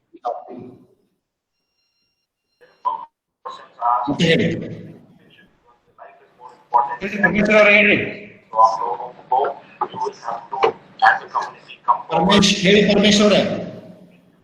Sir ನಮಸ್ತೆ. ನಮಸ್ತೆ ಸರ್, ನಾನು doctor Paramesh, administrative training institute ಮೈಸೂರಿನಿಂದ ಮಾತಾಡ್ತಾ ಇದ್ದೀನಿ ಸರ್. ಡಾಕ್ಟರ್ ಪರಮೇಶ್, ನಾನು ಫಾಕಲ್ಟಿ. ಏನಿಲ್ಲ ಸರ್, ಕಾರ್ಯಕ್ರಮ ತುಂಬಾ ಚೆನ್ನಾಗಿತ್ತು, ತುಂಬಾ ರೈತರಿಗೆ ತುಂಬಾ ಇದು. ಮತ್ತೆ ನನ್ಗೆ ಅಲ್ಲಿ ಏಜೆನ್ಸಿಗಳು ರೈತರ ಹತ್ರ, ಈಗ ನೀವು ಹೇಳಿದ್ರಲ್ಲ ಏನು ಬೆಳೆ ಬೆಳೆಯೋದಿಕ್ಕೇನೆ ಅವರು ಅವಕಾಶ ಮಾಡಿಕೊಟ್ಟು ಒಪ್ಪಂದಗಳನ್ನ ಮಾಡ್ಕೊಳ್ಬೇಕು ಅಂತ, ಅಲ್ಲಿ ವಿಮೆ ಸಂದರ್ಭದಲ್ಲೆಲ್ಲ ಅವರು ನಿಗಾ ವಹಿಸ್ತಾರ ಸರ್, ಹೇಗೆ ಅಂತ? ನೋಡಿ, ಈ ಒಪ್ಪಂದ ಕೃಷಿ ಒಂದು ಕಾನೂನಿನಲ್ಲಿ 2-3 ಪದ್ಧತಿಗಳನ್ನ ಅನುಸರಿಸಬಹುದು. ಒಂದು, ಬಿತ್ತನೆಗೆ ಮುಂಚೆನೆ ನೀವು ಅವ್ರ ಜೊತೆಗೆ ಒಪ್ಪಂದ ಮಾಡ್ಕೊಳ್ಬಹುದು. ಎಷ್ಟು ಪ್ರಮಾಣದ ಉತ್ಪನ್ನಕ್ಕೆ ನೀವು ಖರೀದಿ ಮಾಡ್ತೀರಿ ಅಂತಕ್ಕಂಥ ಒಪ್ಪಂದ ಮಾಡಬಹುದು. ಒಪ್ಪಂದದಲ್ಲಿ ಬೆಲೆಯನ್ನು ಸೂಚಿಸಬಹುದು, ಅದು ಒಂದು. ಇನ್ನು ಕೊಯ್ಲು ಮಾಡುವ ತನ ಯಾವುದೇ ಒಪ್ಪಂದ ಮಾಡುವಂಗಿಲ್ಲ. ಇವತ್ತು ಮಾರುಕಟ್ಟೆಗೆ ಕೊಯ್ಲಿಗೆ ಬಂದಾಗ ನೀವು ಮಾರುಕಟ್ಟೆಗೆ ಒಪ್ಪಂದ ಮಾಡ್ಕೊಂಡು ಕೊಡಬಹುದು, ಒಂದು. ಇಲ್ಲ ಅವರಿಗೆ ಬೇಕಾಗಿರ್ತಕ್ಕಂಥ ಗಿರ್ಕಿನ್ ಎಲ್ಲ ಇರ್ತಾವೆ, ಅಂತ ಒಂದು ಬೆಳೆಗಳಿದ್ದಾಗ ಅವರಿಗೆ ಬೇಕಾಗಿರ್ತಕ್ಕಂತ ಉತ್ಪನ್ನಕ್ಕೆ ಸೂಕ್ತವಾದ ಗುಣಮಟ್ಟ ಬರಬೇಕು ಅಂದ್ರೆ ಅವರೇ ನಿಮಗೆ, ಅಂದ್ರೆ ರೈತರಿಗೆ ಪರಿಕರಗಳನ್ನು ಕೊಟ್ಟು ಅವರಿಗೆ ಬೇಕಾಗಿರ್ತಕ್ಕಂತಹ ಗುಣಮಟ್ಟದ ಉತ್ಪನ್ನವನ್ನು ಬೆಳೆಯಲಿಕ್ಕೆ ಅದನ್ನು ಕೂಡ ನೀವು ಮಾಡಬಹುದಾಗಿದೆ. ಆದ್ರೆ ಇಲ್ಲಿ ಮುಖ್ಯ ತಿಳ್ಕೊಳ್ಬೇಕಾಗಿರೋದು ಏನು ಅಂತಂದ್ರೆ, ರೈತರು ಮತ್ತು ಒಪ್ಪಂದ ಕೃಷಿಯಲ್ಲಿ ಬರ್ತಕ್ಕಂಥ ಪ್ರಾಯೋಜಕರಿರ್ಬೋದು, ಸಂಸ್ಥೆಗಳಿರ್ಬೋದು, ಇಂಡಿವಿಜುವಲ್ಸ್ ಇರ್ಬೋದು, ಅವರಿಗೆ ಸ್ಪಷ್ಟವಾಗಿರ್ತಕ್ಕಂತಹ ಟರ್ಮ್ಸ್ ಅಂಡ್ ಕಂಡೀಷನ್ಸ್ ಅನ್ನ ಹಾಕ್ಲಿಕ್ಕೆ ಕಾನೂನು ಅವಕಾಶ ಮಾಡಿಕೊಡ್ತದೆ. ಆ ಕಾನೂನಿನಲ್ಲಿ ಒಪ್ಪಂದದಲ್ಲಿ ನೀವು terms and conditions hockey register ಮಾಡಿದ್ದೆ ಆದ್ರೆ, ರಿಜಿಸ್ಟರ್ ಮಾಡದೆ ಹೋದ್ರೂ ಕೂಡ ಅದು ಕಾನೂನಾತ್ಮಕವಾಗಿ ಸೂಕ್ತವಾಗಿರ್ತಕ್ಕಂಥ ಒಂದು ಇನ್ಸ್ಟ್ರೂಮೆಂಟ್. ಅದನ್ನ ಬಳಸಿಕೊಂಡು ನೀವು ಅವ್ರ ಮೇಲೆ, ಅವರು ಉಲ್ಲಂಘನೆ ಮಾಡಿದ್ರೆ ಅವ್ರ ಮೇಲೆ ಕೇಸ್ ಹಾಕ್ಲಿಕ್ಕೂ ಕೂಡ ಇಲ್ಲಿ ಸ್ಪಷ್ಟವಾಗಿರ್ತಕ್ಕಂತಹ ಅವಕಾಶಗಳಿದಾವೆ. ಸೊ ಹಾಗಾಗಿ ಒಪ್ಪಂದ ಕೃಷಿಯನ್ನ ಮಾಡ್ಕೊಳ್ಳಿಕ್ಕೆ ಬೇರೆ ಬೇರೆ ರೀತಿಯ ಒಪ್ಪಂದಗಳಿಗೂ ಇಲ್ಲಿ ಅವಕಾಶವನ್ನ ಮಾಡಿಕೊಡಲಾಗಿದೆ. ನಿಮ್ಮದೇ ಆಗಿರ್ತಕ್ಕಂತಹ ಟರ್ಮ್ಸ್ ಅಂಡ್ ಕಂಡೀಷನ್ಸ್ ನೀವು ಹಾಕೊಳ್ಬಹುದಾಗಿದೆ. ಅದರ ಜೊತೆಗೆ ಕೇಂದ್ರ ಸರ್ಕಾರವಾಗಲಿ ರಾಜ್ಯ ಸರ್ಕಾರವಾಗಲಿ ಈ ಮಾಡೆಲ್ ಅಗ್ರಿಮೆಂಟ್ ಗಳನ್ನು ಕೂಡ ಈಗ ಬಿಡುಗಡೆ ಮಾಡ್ತದೆ. ಅಂತಹ ಮಾಡೆಲ್ ಅಗ್ರಿಮೆಂಟ್ ಗಳನ್ನ ನೀವು ಪಾಲಿಸಬಹುದಾಗಿದೆ, ನೀವು ಅಳವಡಿಸಿಕೊಳ್ಳಬಹುದು. ಪರಮೇಶ್ವರ್ ಸರ್, ಈಗ ವ್ಯವಸಾಯೋತ್ಪನ್ನ ಸಂಘಗಳು ಅಂತ ಮೊದ್ಲಿಂದನೂ ಹಳ್ಳಿಗಳ ಮಟ್ಟದಲ್ಲಿ ಕೆಲಸ ಮಾಡ್ತಿದೆಯಲ್ಲ, ಅವುಗಳು ಏಜೆನ್ಸಿಗಳಾಗಿ ಕೆಲಸ ಮಾಡಬಹುದಾ ಮನಸ್ಸು ಮಾಡಿದ್ರೆ ಸಹಕಾರದ ತತ್ವದ ಅಡಿಯಲ್ಲಿ? ನೋಡಿ ಪರಮೇಶ್ವರ್ ಅವರೇ, ನೀವು ಕೇಳ್ತಕ್ಕಂಥದ್ದು ಬಹಳ ಸೂಕ್ತವಾಗಿರ್ತಕ್ಕಂಥ ಪ್ರಶ್ನೆ ಅದು. ಏನು ಅಂದ್ರೆ, ಈ ರೈತ ಸಹಕಾರಿ ಸಂಘಗಳನ್ನ ಶುರು ಮಾಡಿದ್ದು ಅದರ ಸಲುವಾಗಿನೇ. ನಮ್ಮ ದೇಶದಲ್ಲಿ ಇದಕ್ಕೆ 100 ವರ್ಷಗಳ ಇತಿಹಾಸ ಇದೆ. ಜರ್ಮನ್ ಕೋಆಪರೇಟಿವ್ ಮಾಡೆಲ್ ಆಧಾರದ ಮೇಲೆ ಭಾರತದಲ್ಲಿ ಸಹಕಾರಿ ಸಂಸ್ಥೆಗಳನ್ನ ಪ್ರಾರಂಭಿಸಲಾಯಿತು. ಯಾವ ಉದ್ದೇಶಕ್ಕಾಗಿ ಸಂಸ್ಥೆಗಳನ್ನ ಪ್ರಾರಂಭ ಮಾಡಿ ಇವುಗಳನ್ನ ಬೆಳೆಸಲಾಗಿತ್ತು, ಅವು ತಮ್ಮ ಸಂಪೂರ್ಣವಾಗಿರ್ತಕ್ಕಂತಹ ಗುರಿಗಳನ್ನ ಅಚೀವ್ ಮಾಡ್ಲಿಕ್ಕೆ ಅಷ್ಟೊಂದು ಫಲಪ್ರದವಾಗಿಲ್ಲ. ಫೇಲ್ ಆಗ್ಯಾವ ಅಂತ ನಾನು ಹೇಳೋದಿಲ್ಲ. ಸಂಪೂರ್ಣವಾಗಿ ಯಾವ ಉದ್ದೇಶಗಳನ್ನ ಇಟ್ಟುಕೊಂಡು ಇವುಗಳನ್ನ ಸ್ಥಾಪನೆ ಮಾಡಲಾಗಿತ್ತು, ಆ ಉದ್ದೇಶಗಳನ್ನ ಗುರಿಯನ್ನ ಮುಟ್ಟುವಲ್ಲಿ ಅವು ಅಷ್ಟೊಂದು ಫಲಕಾರಿಯಾಗಿಲ್ಲ. ಸೊ ಹಾಗಾಗಿ ಅವುಗಳು ಕೇವಲ ರೈತರ ಕಲ್ಯಾಣದ ಬಗ್ಗೆ ಅಷ್ಟೇ ಮಾತಾಡಿದ್ರೆ ಹೊರತು ಕೃಷಿಯನ್ನ ಒಂದು ಲಾಭದಾಯಕ ವ್ಯವಹಾರದ ರೂಪದಲ್ಲಿ ನೋಡ್ತಕ್ಕಂತಹ ಪ್ರಯತ್ನ ಮಾಡಲಿಲ್ಲ. ಸೊ ಹಾಗಾಗಿ ಕಂಪನಿ ಕಾಯ್ದೆಗೆ ತಿದ್ದುಪಡಿಯನ್ನ ತಂದು ಈ ಸಹಕಾರಿ ಸಂಘಗಳನ್ನ ರೈತರ ಉತ್ಪಾದಕ ಕಂಪನಿಗಳು ಅಂತ ಅವುಗಳನ್ನು ಮಾಡ್ಲಿಕ್ಕೆ ವ್ಯವಸ್ಥೆಯನ್ನ ಕೇಂದ್ರ ಸರ್ಕಾರ ಮಾಡಿಕೊಡ್ತು. ಹೀಗೆ ಮಾಡುವ ಮುಖಾಂತರ ರೈತರು ಕೂಡ ಯಾವ ರೀತಿಯಾಗಿ ಖಾಸಗಿ ಸಂಸ್ಥೆಗಳು ವ್ಯವಹಾರವನ್ನು ಮಾಡ್ತವೆ ಅದೇ ರೀತಿಯಾಗಿ ವ್ಯವಹಾರವನ್ನ ಮಾಡಲಿಕ್ಕೆ ಅನುವು ಮಾಡಿಕೊಟ್ಟಿರ್ತಾರೆ. ಸೊ ಹಾಗಾಗಿ ರೈತ ಉತ್ಪಾದಕ ಸಂಸ್ಥೆಗಳಿರಬಹುದು, ಈ ಸಹಕಾರಿ ಸಂಘಗಳಿರ್ಬಹುದು, ಈ ಒಂದು ಒಪ್ಪಂದ ಕೃಷಿ ಮಾಡುವಲ್ಲಿನೂ ಅವರು ಭಾಗವಹಿಸಬಹುದು, ಕಾನೂನುಗಳ ಅನುಷ್ಠಾನದಲ್ಲಿ ಭಾಗವಹಿಸಬಹುದು, ರೈತರ ಉತ್ಪನ್ನಗಳ ಖರೀದಿ ಮತ್ತು ಮಾರಾಟದಲ್ಲಿನೂ ಕೂಡ ಭಾಗವಹಿಸಬಹುದು, ಮಿನಿಮಮ್ ಸಪೋರ್ಟ್ ಪ್ರೈಸ್ ನಲ್ಲಿ ಪ್ರೊಕ್ಯೂರ್ಮೆಂಟ್ ಸೆಂಟರ್ಗಳಾಗಿ ಕೆಲಸ ಮಾಡಬಹುದು. ಅದು ಎಲ್ಲದಕ್ಕೂ ಕೂಡ ಮುಕ್ತವಾಗಿರ್ತಕ್ಕಂಥ ಅವಕಾಶವನ್ನ ಕಾನೂನು ಒದಗಿಸಿದೆ. ಸರ್, ಈಗ ಎಷ್ಟೋ ಜನ ನಮ್ಮ ವಿದ್ಯಾವಂತ ಯುವಕರು ಇವಾಗ ಹಳ್ಳಿಗೆ ಬಂದಿದ್ದಾರೆ.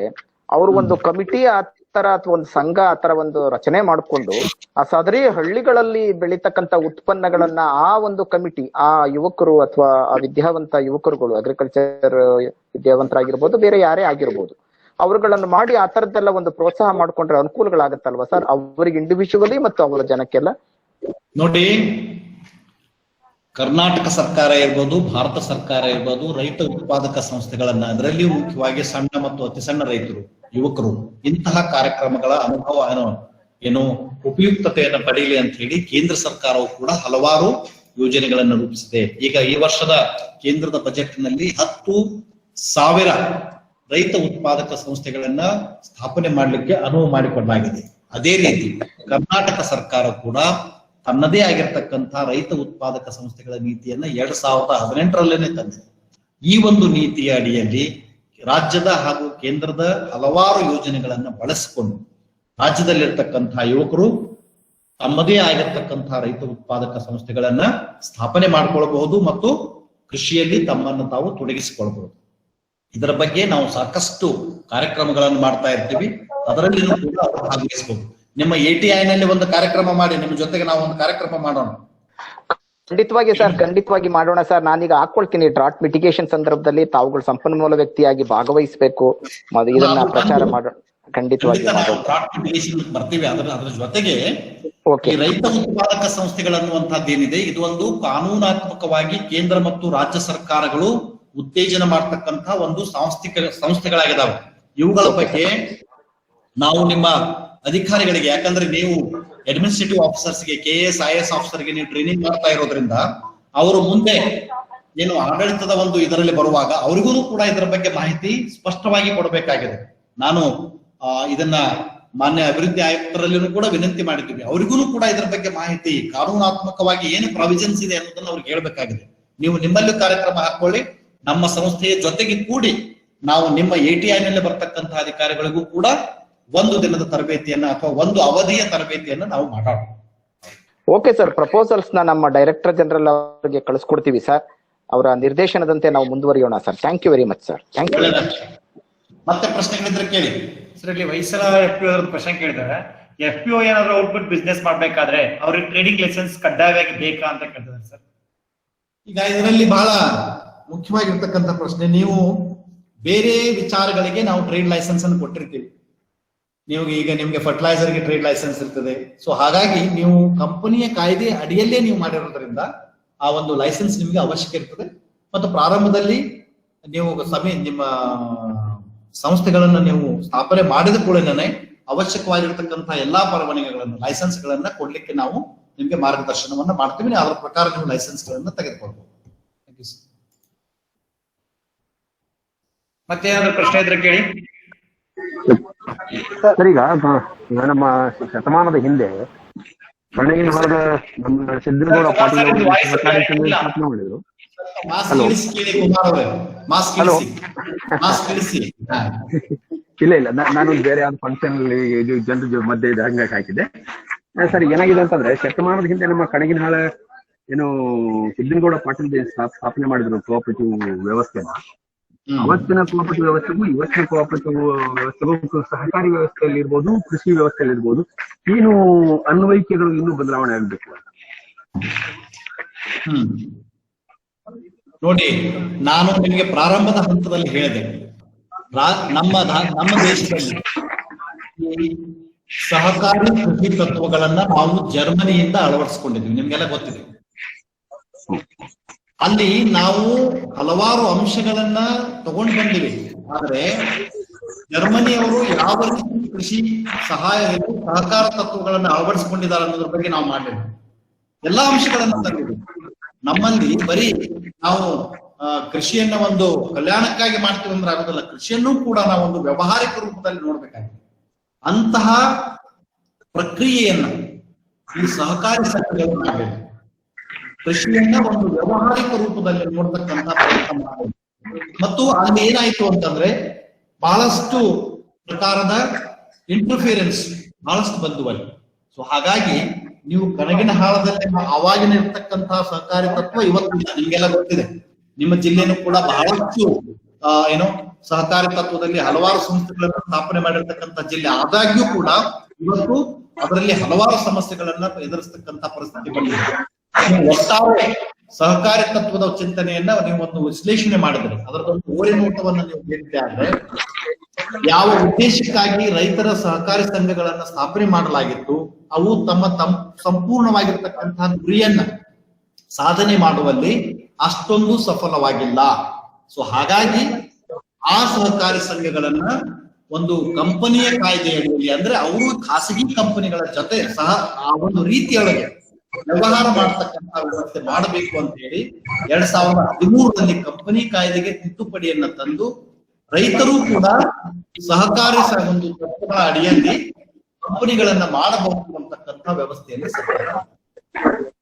ಸರ್ ಇನ್ನೊಂದು ಏನಂತಂದ್ರೆ ಈ ಕೊಪ್ಪಳ, ಗದಗ, ಹಾವೇರಿ ಜಿಲ್ಲೆ ಇದನ್ನು ಹೊರತುಪಡಿಸಿ ಒಂದು ನಿಮ್ ಜೊತೆಗೆ ಏನು ರಿಕ್ವೆಸ್ಟ್ ಮಾಡ್ತಾರೆ, ಈ ಕೊಪ್ಪಳ, ಗದಗ, ಹಾವೇರಿ ಭಾಗದಲ್ಲಿ ಜೀವಿತದ ಹಾವಳಿ ವಿಪರೀತ ಮಟ್ಟದಲ್ಲಿದೆ. ಇದು ಅರಣ್ಯ ಇಲಾಖೆಗೆ ಸಂಬಂಧಪಟ್ಟಂತ ಸಬ್ಜೆಕ್ಟ್ ಇದು.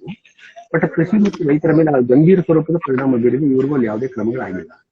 ಈ ಕುರಿತಾಗಿ ಏನಾದ್ರು ಒಂದು ಸಂವಾದ ಸ್ವರೂಪದಲ್ಲಿ ಮತ್ತು ಈ ತರದ ಪರಿಹಾರದ ಸೂತ್ರಗಳನ್ನ ಕಂಡುಕೊಳ್ಳೋದಕ್ಕೆ ಏನಾದ್ರು ಕಾರ್ಯಕ್ರಮನ ಹಾಕೊಳ್ಳೋದಕ್ಕೆ ಸಾಧ್ಯ ಆಗುತ್ತಾ ಅಂತ. ಬೇಕಾದ್ರೆ ನಾನು ಅದಕ್ಕೆ ನಂದೇ ಆದಂತ ಒಂದು ಪ್ಲಾಟ್ಫಾರ್ಮ್ ಅನ್ನ ಮಾಡ್ಕೊಳ್ತಾ ಇದ್ದೀನಿ. ಕಮತರ್ ಅವರೇ, ನೀವು ಕೇಳಿರ್ತಕ್ಕಂತಹ ಪ್ರಶ್ನೆ ಕೃಷಿಕರಿಗೆ ಸಂಬಂಧಿಸ್ತಕ್ಕಂತಹ ಪ್ರಶ್ನೆ ಆಗಿದ್ದರೂ ಕೂಡ ಇವತ್ತಿನ ಚರ್ಚೆಯ ವ್ಯಾಪ್ತಿಗೆ ಇವತ್ತಿನ ಮುಂದೆ ಭವಿಷ್ಯದಲ್ಲಿ ಇವತ್ತು ನಾನು ವಿಷಯ ಕೇಳುತ್ತೇನೆ. ನೀವು ತಂದಿರತಕ್ಕಂತಹ ಅಂಶಗಳನ್ನ ನಾವು ಖಂಡಿತವಾಗಿನೂ ಕೂಡ ನಾವು ಸರ್ಕಾರದ ಗಮನಕ್ಕೆ ಬರ್ತೀವಿ. ಈಗೇನು ಪ್ರತಿ ಜಿಲ್ಲೆಯ ಜೊತೆಗೆ ನಾವು ಚರ್ಚೆಯನ್ನು ಮಾಡ್ತಾ ಇದ್ದೀವಿ. ಇಲ್ಲಿ ಬರ್ತಕ್ಕಂತಹ ಅಂಶಗಳನ್ನ ಸರ್ಕಾರದ ನಜರಿಗೆ, ಸರ್ಕಾರದ ದೃಷ್ಟಿಗೆ ತಂದು ಅಲ್ಲಿ ಸೂಕ್ತವಾಗಿರ್ತಕ್ಕಂತಹ ಸಲಹೆಗಳು ನಾವು ಈ ವೆಬಿನಾರ್ಗಳಲ್ಲಿ ಈ 2 ಕೃಷಿ ಏನು ಮಸೂದೆಗಳಿದ್ದಾವೆ ಅವುಗಳಿಗೆ ಸಂಬಂಧಿಸಿದಂತಹ ಸೂಚನೆಗಳನ್ನ ನಿಮ್ಮಿಂದ ಕಲೆಕ್ಟ್ ಮಾಡ್ತೀವಿ. ಅದರ ಜೊತೆಗೆ ಇಂತಹ ಸಲಹೆಗಳು ಬಂದರೂ ಕೂಡ ನಾವು ಅದನ್ನ ಸರ್ಕಾರದ ಸೂಕ್ತ ವೇದಿಕೆಗೆ ತೆಗೆದುಕೊಂಡು ಹೋಗ್ತೀವಿ. ಈ ಪ್ರಶ್ನೆ ಯಾಕೆ ಕೇಳಿದೆ ಅಂತಂದ್ರೆ, ಕನಿಷ್ಠ 10 ಲಕ್ಷ ಎಕರೆ ಪ್ರದೇಶದಲ್ಲಿ ಸುಮಾರು 3 ರಿಂದ 4 ಜಿಲ್ಲೆಯಲ್ಲಿ ಗಂಭೀರ ಸ್ವರೂಪದ ಪರಿಣಾಮ ಇದೆ. ಈ ಕುರಿತಂತೆ ನಾನು ಕಳೆದ 10 ವರ್ಷಗಳಿಂದ ಸರ್ಕಾರಕ್ಕೆ ಒಂದು ಡಾಕ್ಯುಮೆಂಟರಿ ಮಾಡಿಕೊಟ್ಟು ಸಾಕ್ಷಿತರಾಗಿದೆ, ಪುಸ್ತಕ ಬಂದಿದೆ, ವರದಿಗಳನ್ನು ಕೊಟ್ಟಿದೆ. ಎಲ್ಲಾ ಇಲಾಖೆಗಳಲ್ಲಿ ಚರ್ಚೆ ಆದ್ರೂ ಕೂಡ ಸೂಕ್ತವಾದಂತ ಪರಿಹಾರ ಆಗಿಲ್ಲ. ಹಾಗಾಗಿ ಈ ತರದ ಹೊಸ ತಾಂತ್ರಿಕ ವ್ಯವಸ್ಥೆ ಒಳಗಡೆ ಒಂದು ದೊಡ್ಡ ಮಟ್ಟದ ಚರ್ಚೆ ಆಗಲಿ ಅನ್ನುವಂತ ವ್ಯವಸ್ಥೆ ನಾನು ಹಾಕಿದ್ದೇನೆ. ಇಲ್ಲ, ನೀವು ಹೇಳಿರ್ತಕ್ಕಂಥ ಕಳಕಳಿ ನನಗೆ ಅರ್ಥ ಆಗ್ತದೆ, ಅದು ಖಂಡಿತ ಅರ್ಥ ಆಗ್ತದೆ. ನಾವು ಅದನ್ನ ಸೂಕ್ತವಾಗಿರ್ತಕ್ಕಂಥ ವೇದಿಕೆಗೆ ತೆಗೆದುಕೊಳ್ತಕ್ಕಂಥ ಪ್ರಯತ್ನವನ್ನು ಖಂಡಿತ ನಾವು ಸೂಚನೆಯನ್ನು ಮಾಡೇ ಮಾಡ್ತೀವಿ. ಧನ್ಯವಾದ ಸರ್. ನಮಸ್ತೆ ಸರ್. ಹೇಳಿ. ನಮಸ್ತೆ, ಹೇಳಿ. ಸರ್ ಮಲ್ಲೇಶ್ ಅಂತ ಮಾತಾಡ್ತಿರೋದು ಸರ್. ನಾನು ಚಾಟ್ ಬಾಕ್ಸ್ ಕೂಡ ಡೌಟ್ ಹಾಕಿದ್ದೆ. ಏನಂದ್ರೆ ಸರ್, ಈಗ ರಿಜಿಸ್ಟ್ರೇಷನ್ ಟೈಮ್ ಅಲ್ಲಿ APMC ಟ್ರೇಡಿಂಗ್ ಲೈಸೆನ್ಸ್ ತಗೊಂಡಿದ್ವಿ. ಆದ್ರೆ ಈಗ APMC ಕಾಯ್ದೆಗೆ ತಿದ್ದುಪಡಿ ಆಗಿರೋದ್ರಿಂದ ಆ APMC ಹೊರತಾಗಿನೂ ಕೂಡ ಔಟ್ಪುಟ್ ಬಿಸ್ನೆಸ್ ಮಾಡಬಹುದು FPO-ಗಳಿಗೆ ಅಂತ ಪರ್ಮಿಷನ್ ಇರೋದ್ರಿಂದ ಟ್ರೇಡಿಂಗ್ ಲೈಸೆನ್ಸ್ ಈಗ ಅವಶ್ಯಕತೆ ಇದೆಯಾ ಅಂತ. ಇಲ್ಲ, ಇದಕ್ಕೆ ಬೇರೆ ನೀವು ಲೈಸೆನ್ಸ್ ಸದ್ಯಕ್ಕೆ ತೆಗೆದುಕೊಳ್ತಕ್ಕಂತ ಅವಕಾಶ ಇಲ್ಲ, ಯಾವ ಅವಶ್ಯಕತೆ ಇಲ್ಲ. ನಿಮ್ಮ ಸಂಸ್ಥೆಗೆ ಇರ್ತಕ್ಕಂಥ ಪ್ಯಾನ್ ಕಾರ್ಡ್ ಇದ್ದರೆ ಸಾಕು, ಅದ್ರ ಮೇಲೆ ನೀವು ವ್ಯಾಪಾರ ಮಾಡಬಹುದು. ಇದಕ್ಕಾಗಿ ಬೇರೆ ಟ್ರೇಡ್ ಲೈಸೆನ್ಸ್ ತೆಗೆದುಕೊಳ್ತಕ್ಕಂತ ಅವಶ್ಯಕತೆ ನಿಮ್ಗಿಲ್ಲ. Okay okay, thank you sir, thank you. ಮತ್ತೇನಾದ್ರು ಪ್ರಶ್ನೆ ಇದ್ರೆ ಕೇಳಿ. ಶ್ವೇತಾ ಮೇಡಮ್. ಸರ್ NGOಗಳು ಕೂಡ ಕೆಲಸ ಮಾಡಬಹುದು ಅಂತ ಟ್ರೇಡ್ ಕೆಲಸ. ನಾನು ನಿಮ್ಗೆ ಪ್ರಾರಂಭದಲ್ಲಿನೇ ಹೇಳಿದೆ, ವ್ಯಕ್ತಿ ಇರಬಹುದು, ಸಂಸ್ಥೆ ಇರಬಹುದು, ಸಂಘಗಳಿರಬಹುದು, ಯಾರ ಹೆಸರಿಗೆ ಇವತ್ತು ಪ್ಯಾನ್ ಕಾರ್ಡ್ಗಳಿದ್ದಾವೆ ಅಂತವರು ವ್ಯವಹಾರದಲ್ಲಿ ತೊಡಗಿಸಿಕೊಳ್ಳಬಹುದು. ದಿನದಿಂದ ದಿನಕ್ಕೆ ಮುಂಬರುವ ದಿನಗಳಲ್ಲಿ, ಯಾಕಂದ್ರೆ ಈಗ ನಾವು ಇವತ್ತು ಬಹುಶಃ ಇದು 6ನೇ ಒಂದು ಸಭೆ, ನಾವು 7ನೇ ಜಿಲ್ಲೆ ನಾವು ಚರ್ಚೆ ಮಾಡ್ತಾ ಇದ್ದೀವಿ. ಕೆಲವೊಂದು ಕಡೆ ಬರೀ ಪ್ಯಾನ್ ಕಾರ್ಡ್ಗಳಿದ್ದವರಿಗೆ ನಾವು ವ್ಯಾಪಾರದಲ್ಲಿ ತೊಡಗಿಸಿಕೊಳ್ತಕ್ಕಂತ ಅವಶ್ಯಕತೆಯನ್ನು ಅವಕಾಶ ಕೊಡಬಾರ್ದು. ಅವರು ಕಂಪಲ್ಸರಿ ಎಲೆಕ್ಟ್ರಾನಿಕ್ ರಿಜಿಸ್ಟ್ರೇಷನ್ ಮಾಡಬೇಕು ಅಂತ. ಸೊ ಅಂತ ಸೂಚನೆಯನ್ನು ಕೂಡ ನಾವು ಸರ್ಕಾರಕ್ಕೆ ಕೊಡ್ತಾ ಇದ್ವಿ. ಯಾವ ಸಂಸ್ಥೆ ಅಥವಾ ವ್ಯಕ್ತಿ ತಮ್ಮ ಹೆಸರಿನಲ್ಲಿ ಸದ್ಯಕ್ಕೆ ಇವತ್ತಿನ ಪರಿಸ್ಥಿತಿಯಲ್ಲಿ ಪ್ಯಾನ್ ಕಾರ್ಡ್ಗಳಿದ್ರೆ ಅಂತವರು ವ್ಯಾಪಾರದಲ್ಲಿ ತೊಡಗಿಸಿಕೊಳ್ಳಬಹುದಾಗಿದೆ.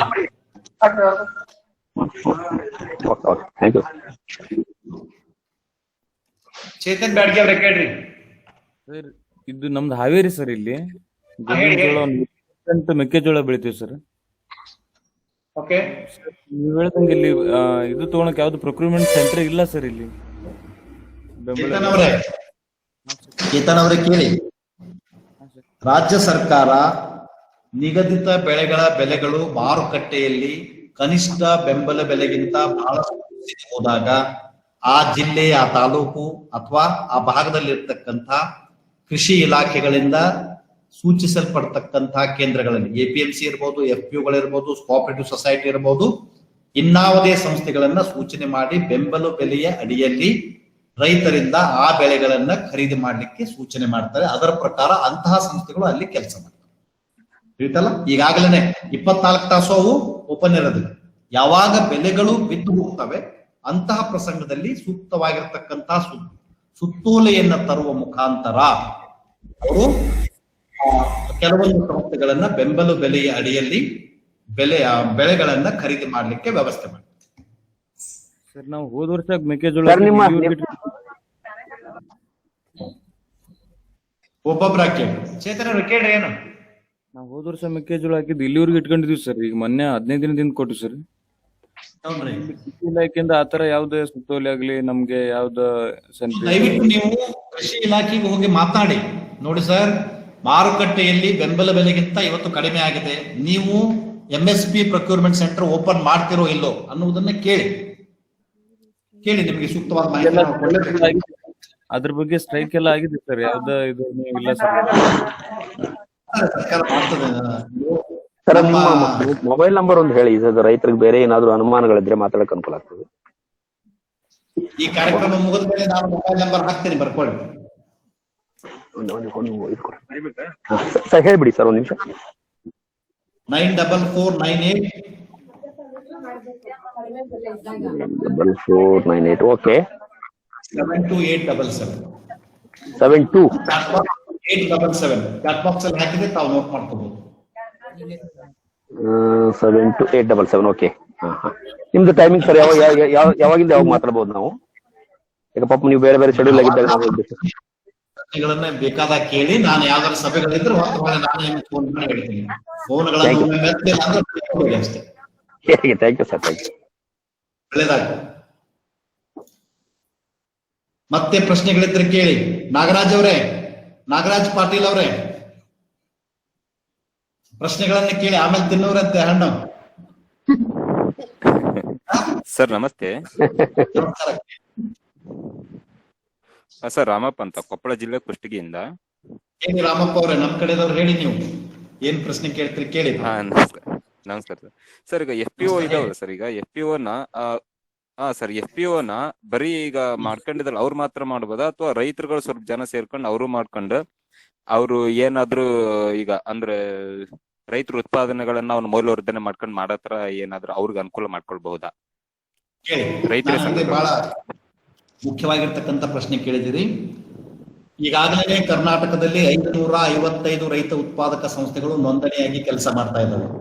ಹೊಸದಾಗಿ ಸಂಸ್ಥೆಗಳನ್ನ ರಚನೆ ಮಾಡ್ಲಿಕ್ಕೆ, ಸ್ಥಾಪನೆ ಮಾಡ್ಲಿಕ್ಕೆ ಕೇಂದ್ರ ಸರ್ಕಾರ, ರಾಜ್ಯ ಸರ್ಕಾರಗಳು ಕ್ರಮವನ್ನು ಅನುಸರಿಸಿದವು.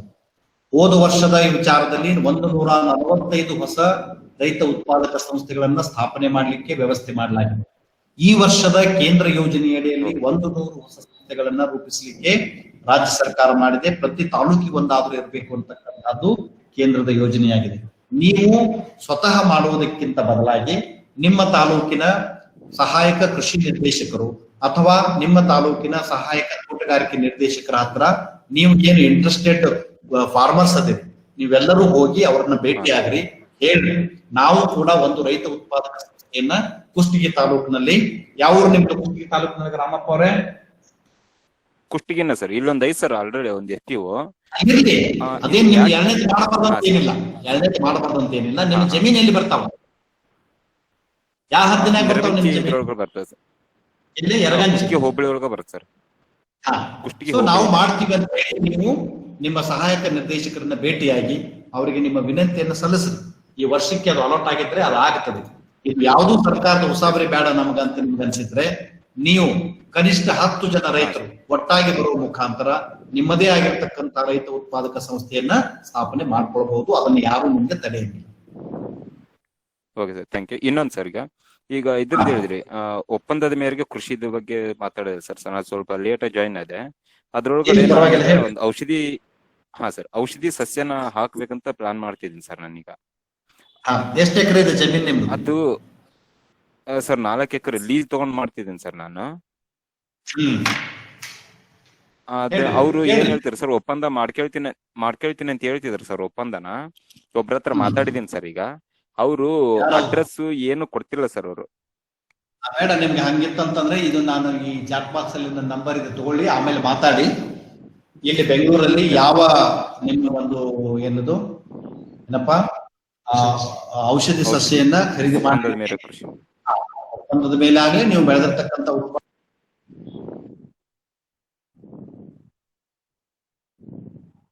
ಹಾ ಸರ್, ಸರಿ, ನಾ ಕಾಲ್ ಮಾಡ್ತೀನಿ ಸರ್. ನಮಸ್ಕಾರ ಸರ್, ಥ್ಯಾಂಕ್ ಯು ಸರ್. ಕೇಳಿಸ್ತಿಲ್ಲ ನಿಮ್ದು. ನಿಮ್ಗೆ ಈ ಕಾರ್ಯಕ್ರಮ ಮುಗಿಯುವ ಹೊತ್ತಿಗೆ ಹಾ ಸರ್, ಒಂದೇ ನಿಮಿಷ ಬರ್ಕೊಳ್ಳಿ, ನಂಬರ್ ಬರ್ಕೊಳ್ಳಿ, ಹೇಳ್ತೀನಿ. 9845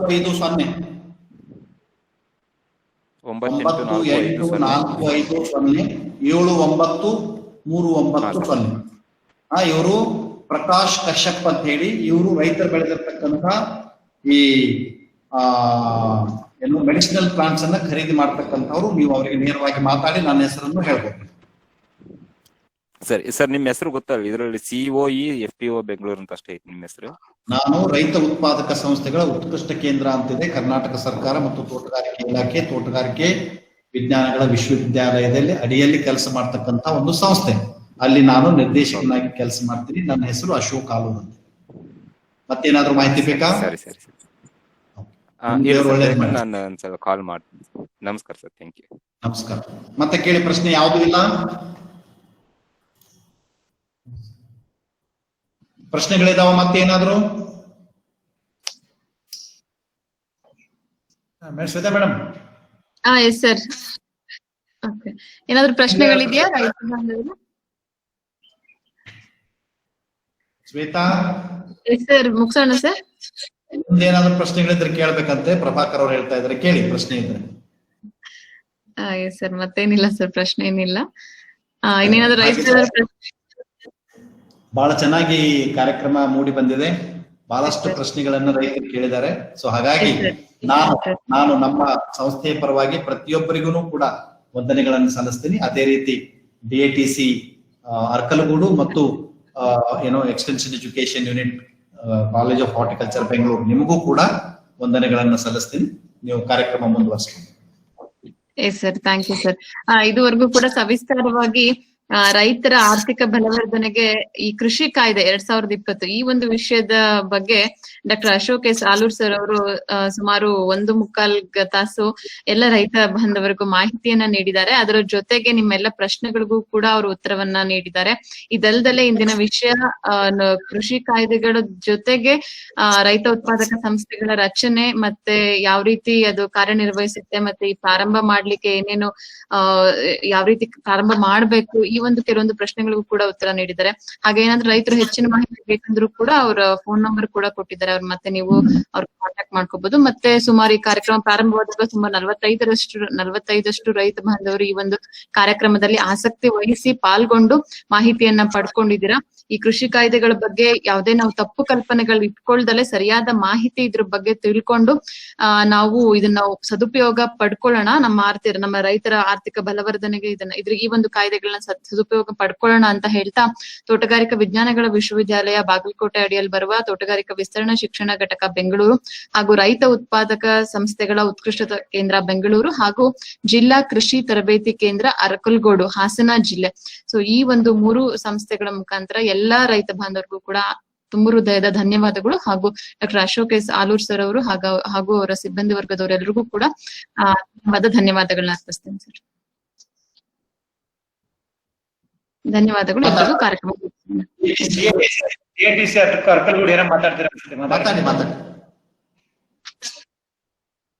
ಸರಿ. Okay, thank you madam. ಧನ್ಯವಾದಗಳು sir. Thank you very much. Paramesh ಅವರೇ. ಹೌದು ಸರ್, ನಮಸ್ಕಾರ. ನನಗೆ ನಿಮ್ ನಂಬರ್ ಕಳಿಸಿ. ಖಂಡಿತವಾಗಿ ಕಳಿಸ್ತೀನಿ ಸರ್. ನಿಮ್ ನಂಬರ್ ತಗೊಂಡಿದ್ದೀನಿ, ನಾನು ನಿಮ್ಮನ್ನ ಕಮ್ಯುನಿಕೇಟ್ ಮಾಡ್ತೀನಿ. Thank you. ಇದರಲ್ಲಿ ಚಾಟ್ ಬಾಕ್ಸ್ ಅಲ್ಲಿ ಹಾಕಿದ್ದೀನಿ ನಾನು. ದಯವಿಟ್ಟು ನನಗೆ ನಂಬರ್ ಕಳಿಸಿ. ಈಗಲೇ just now I will send you sir. Thank you.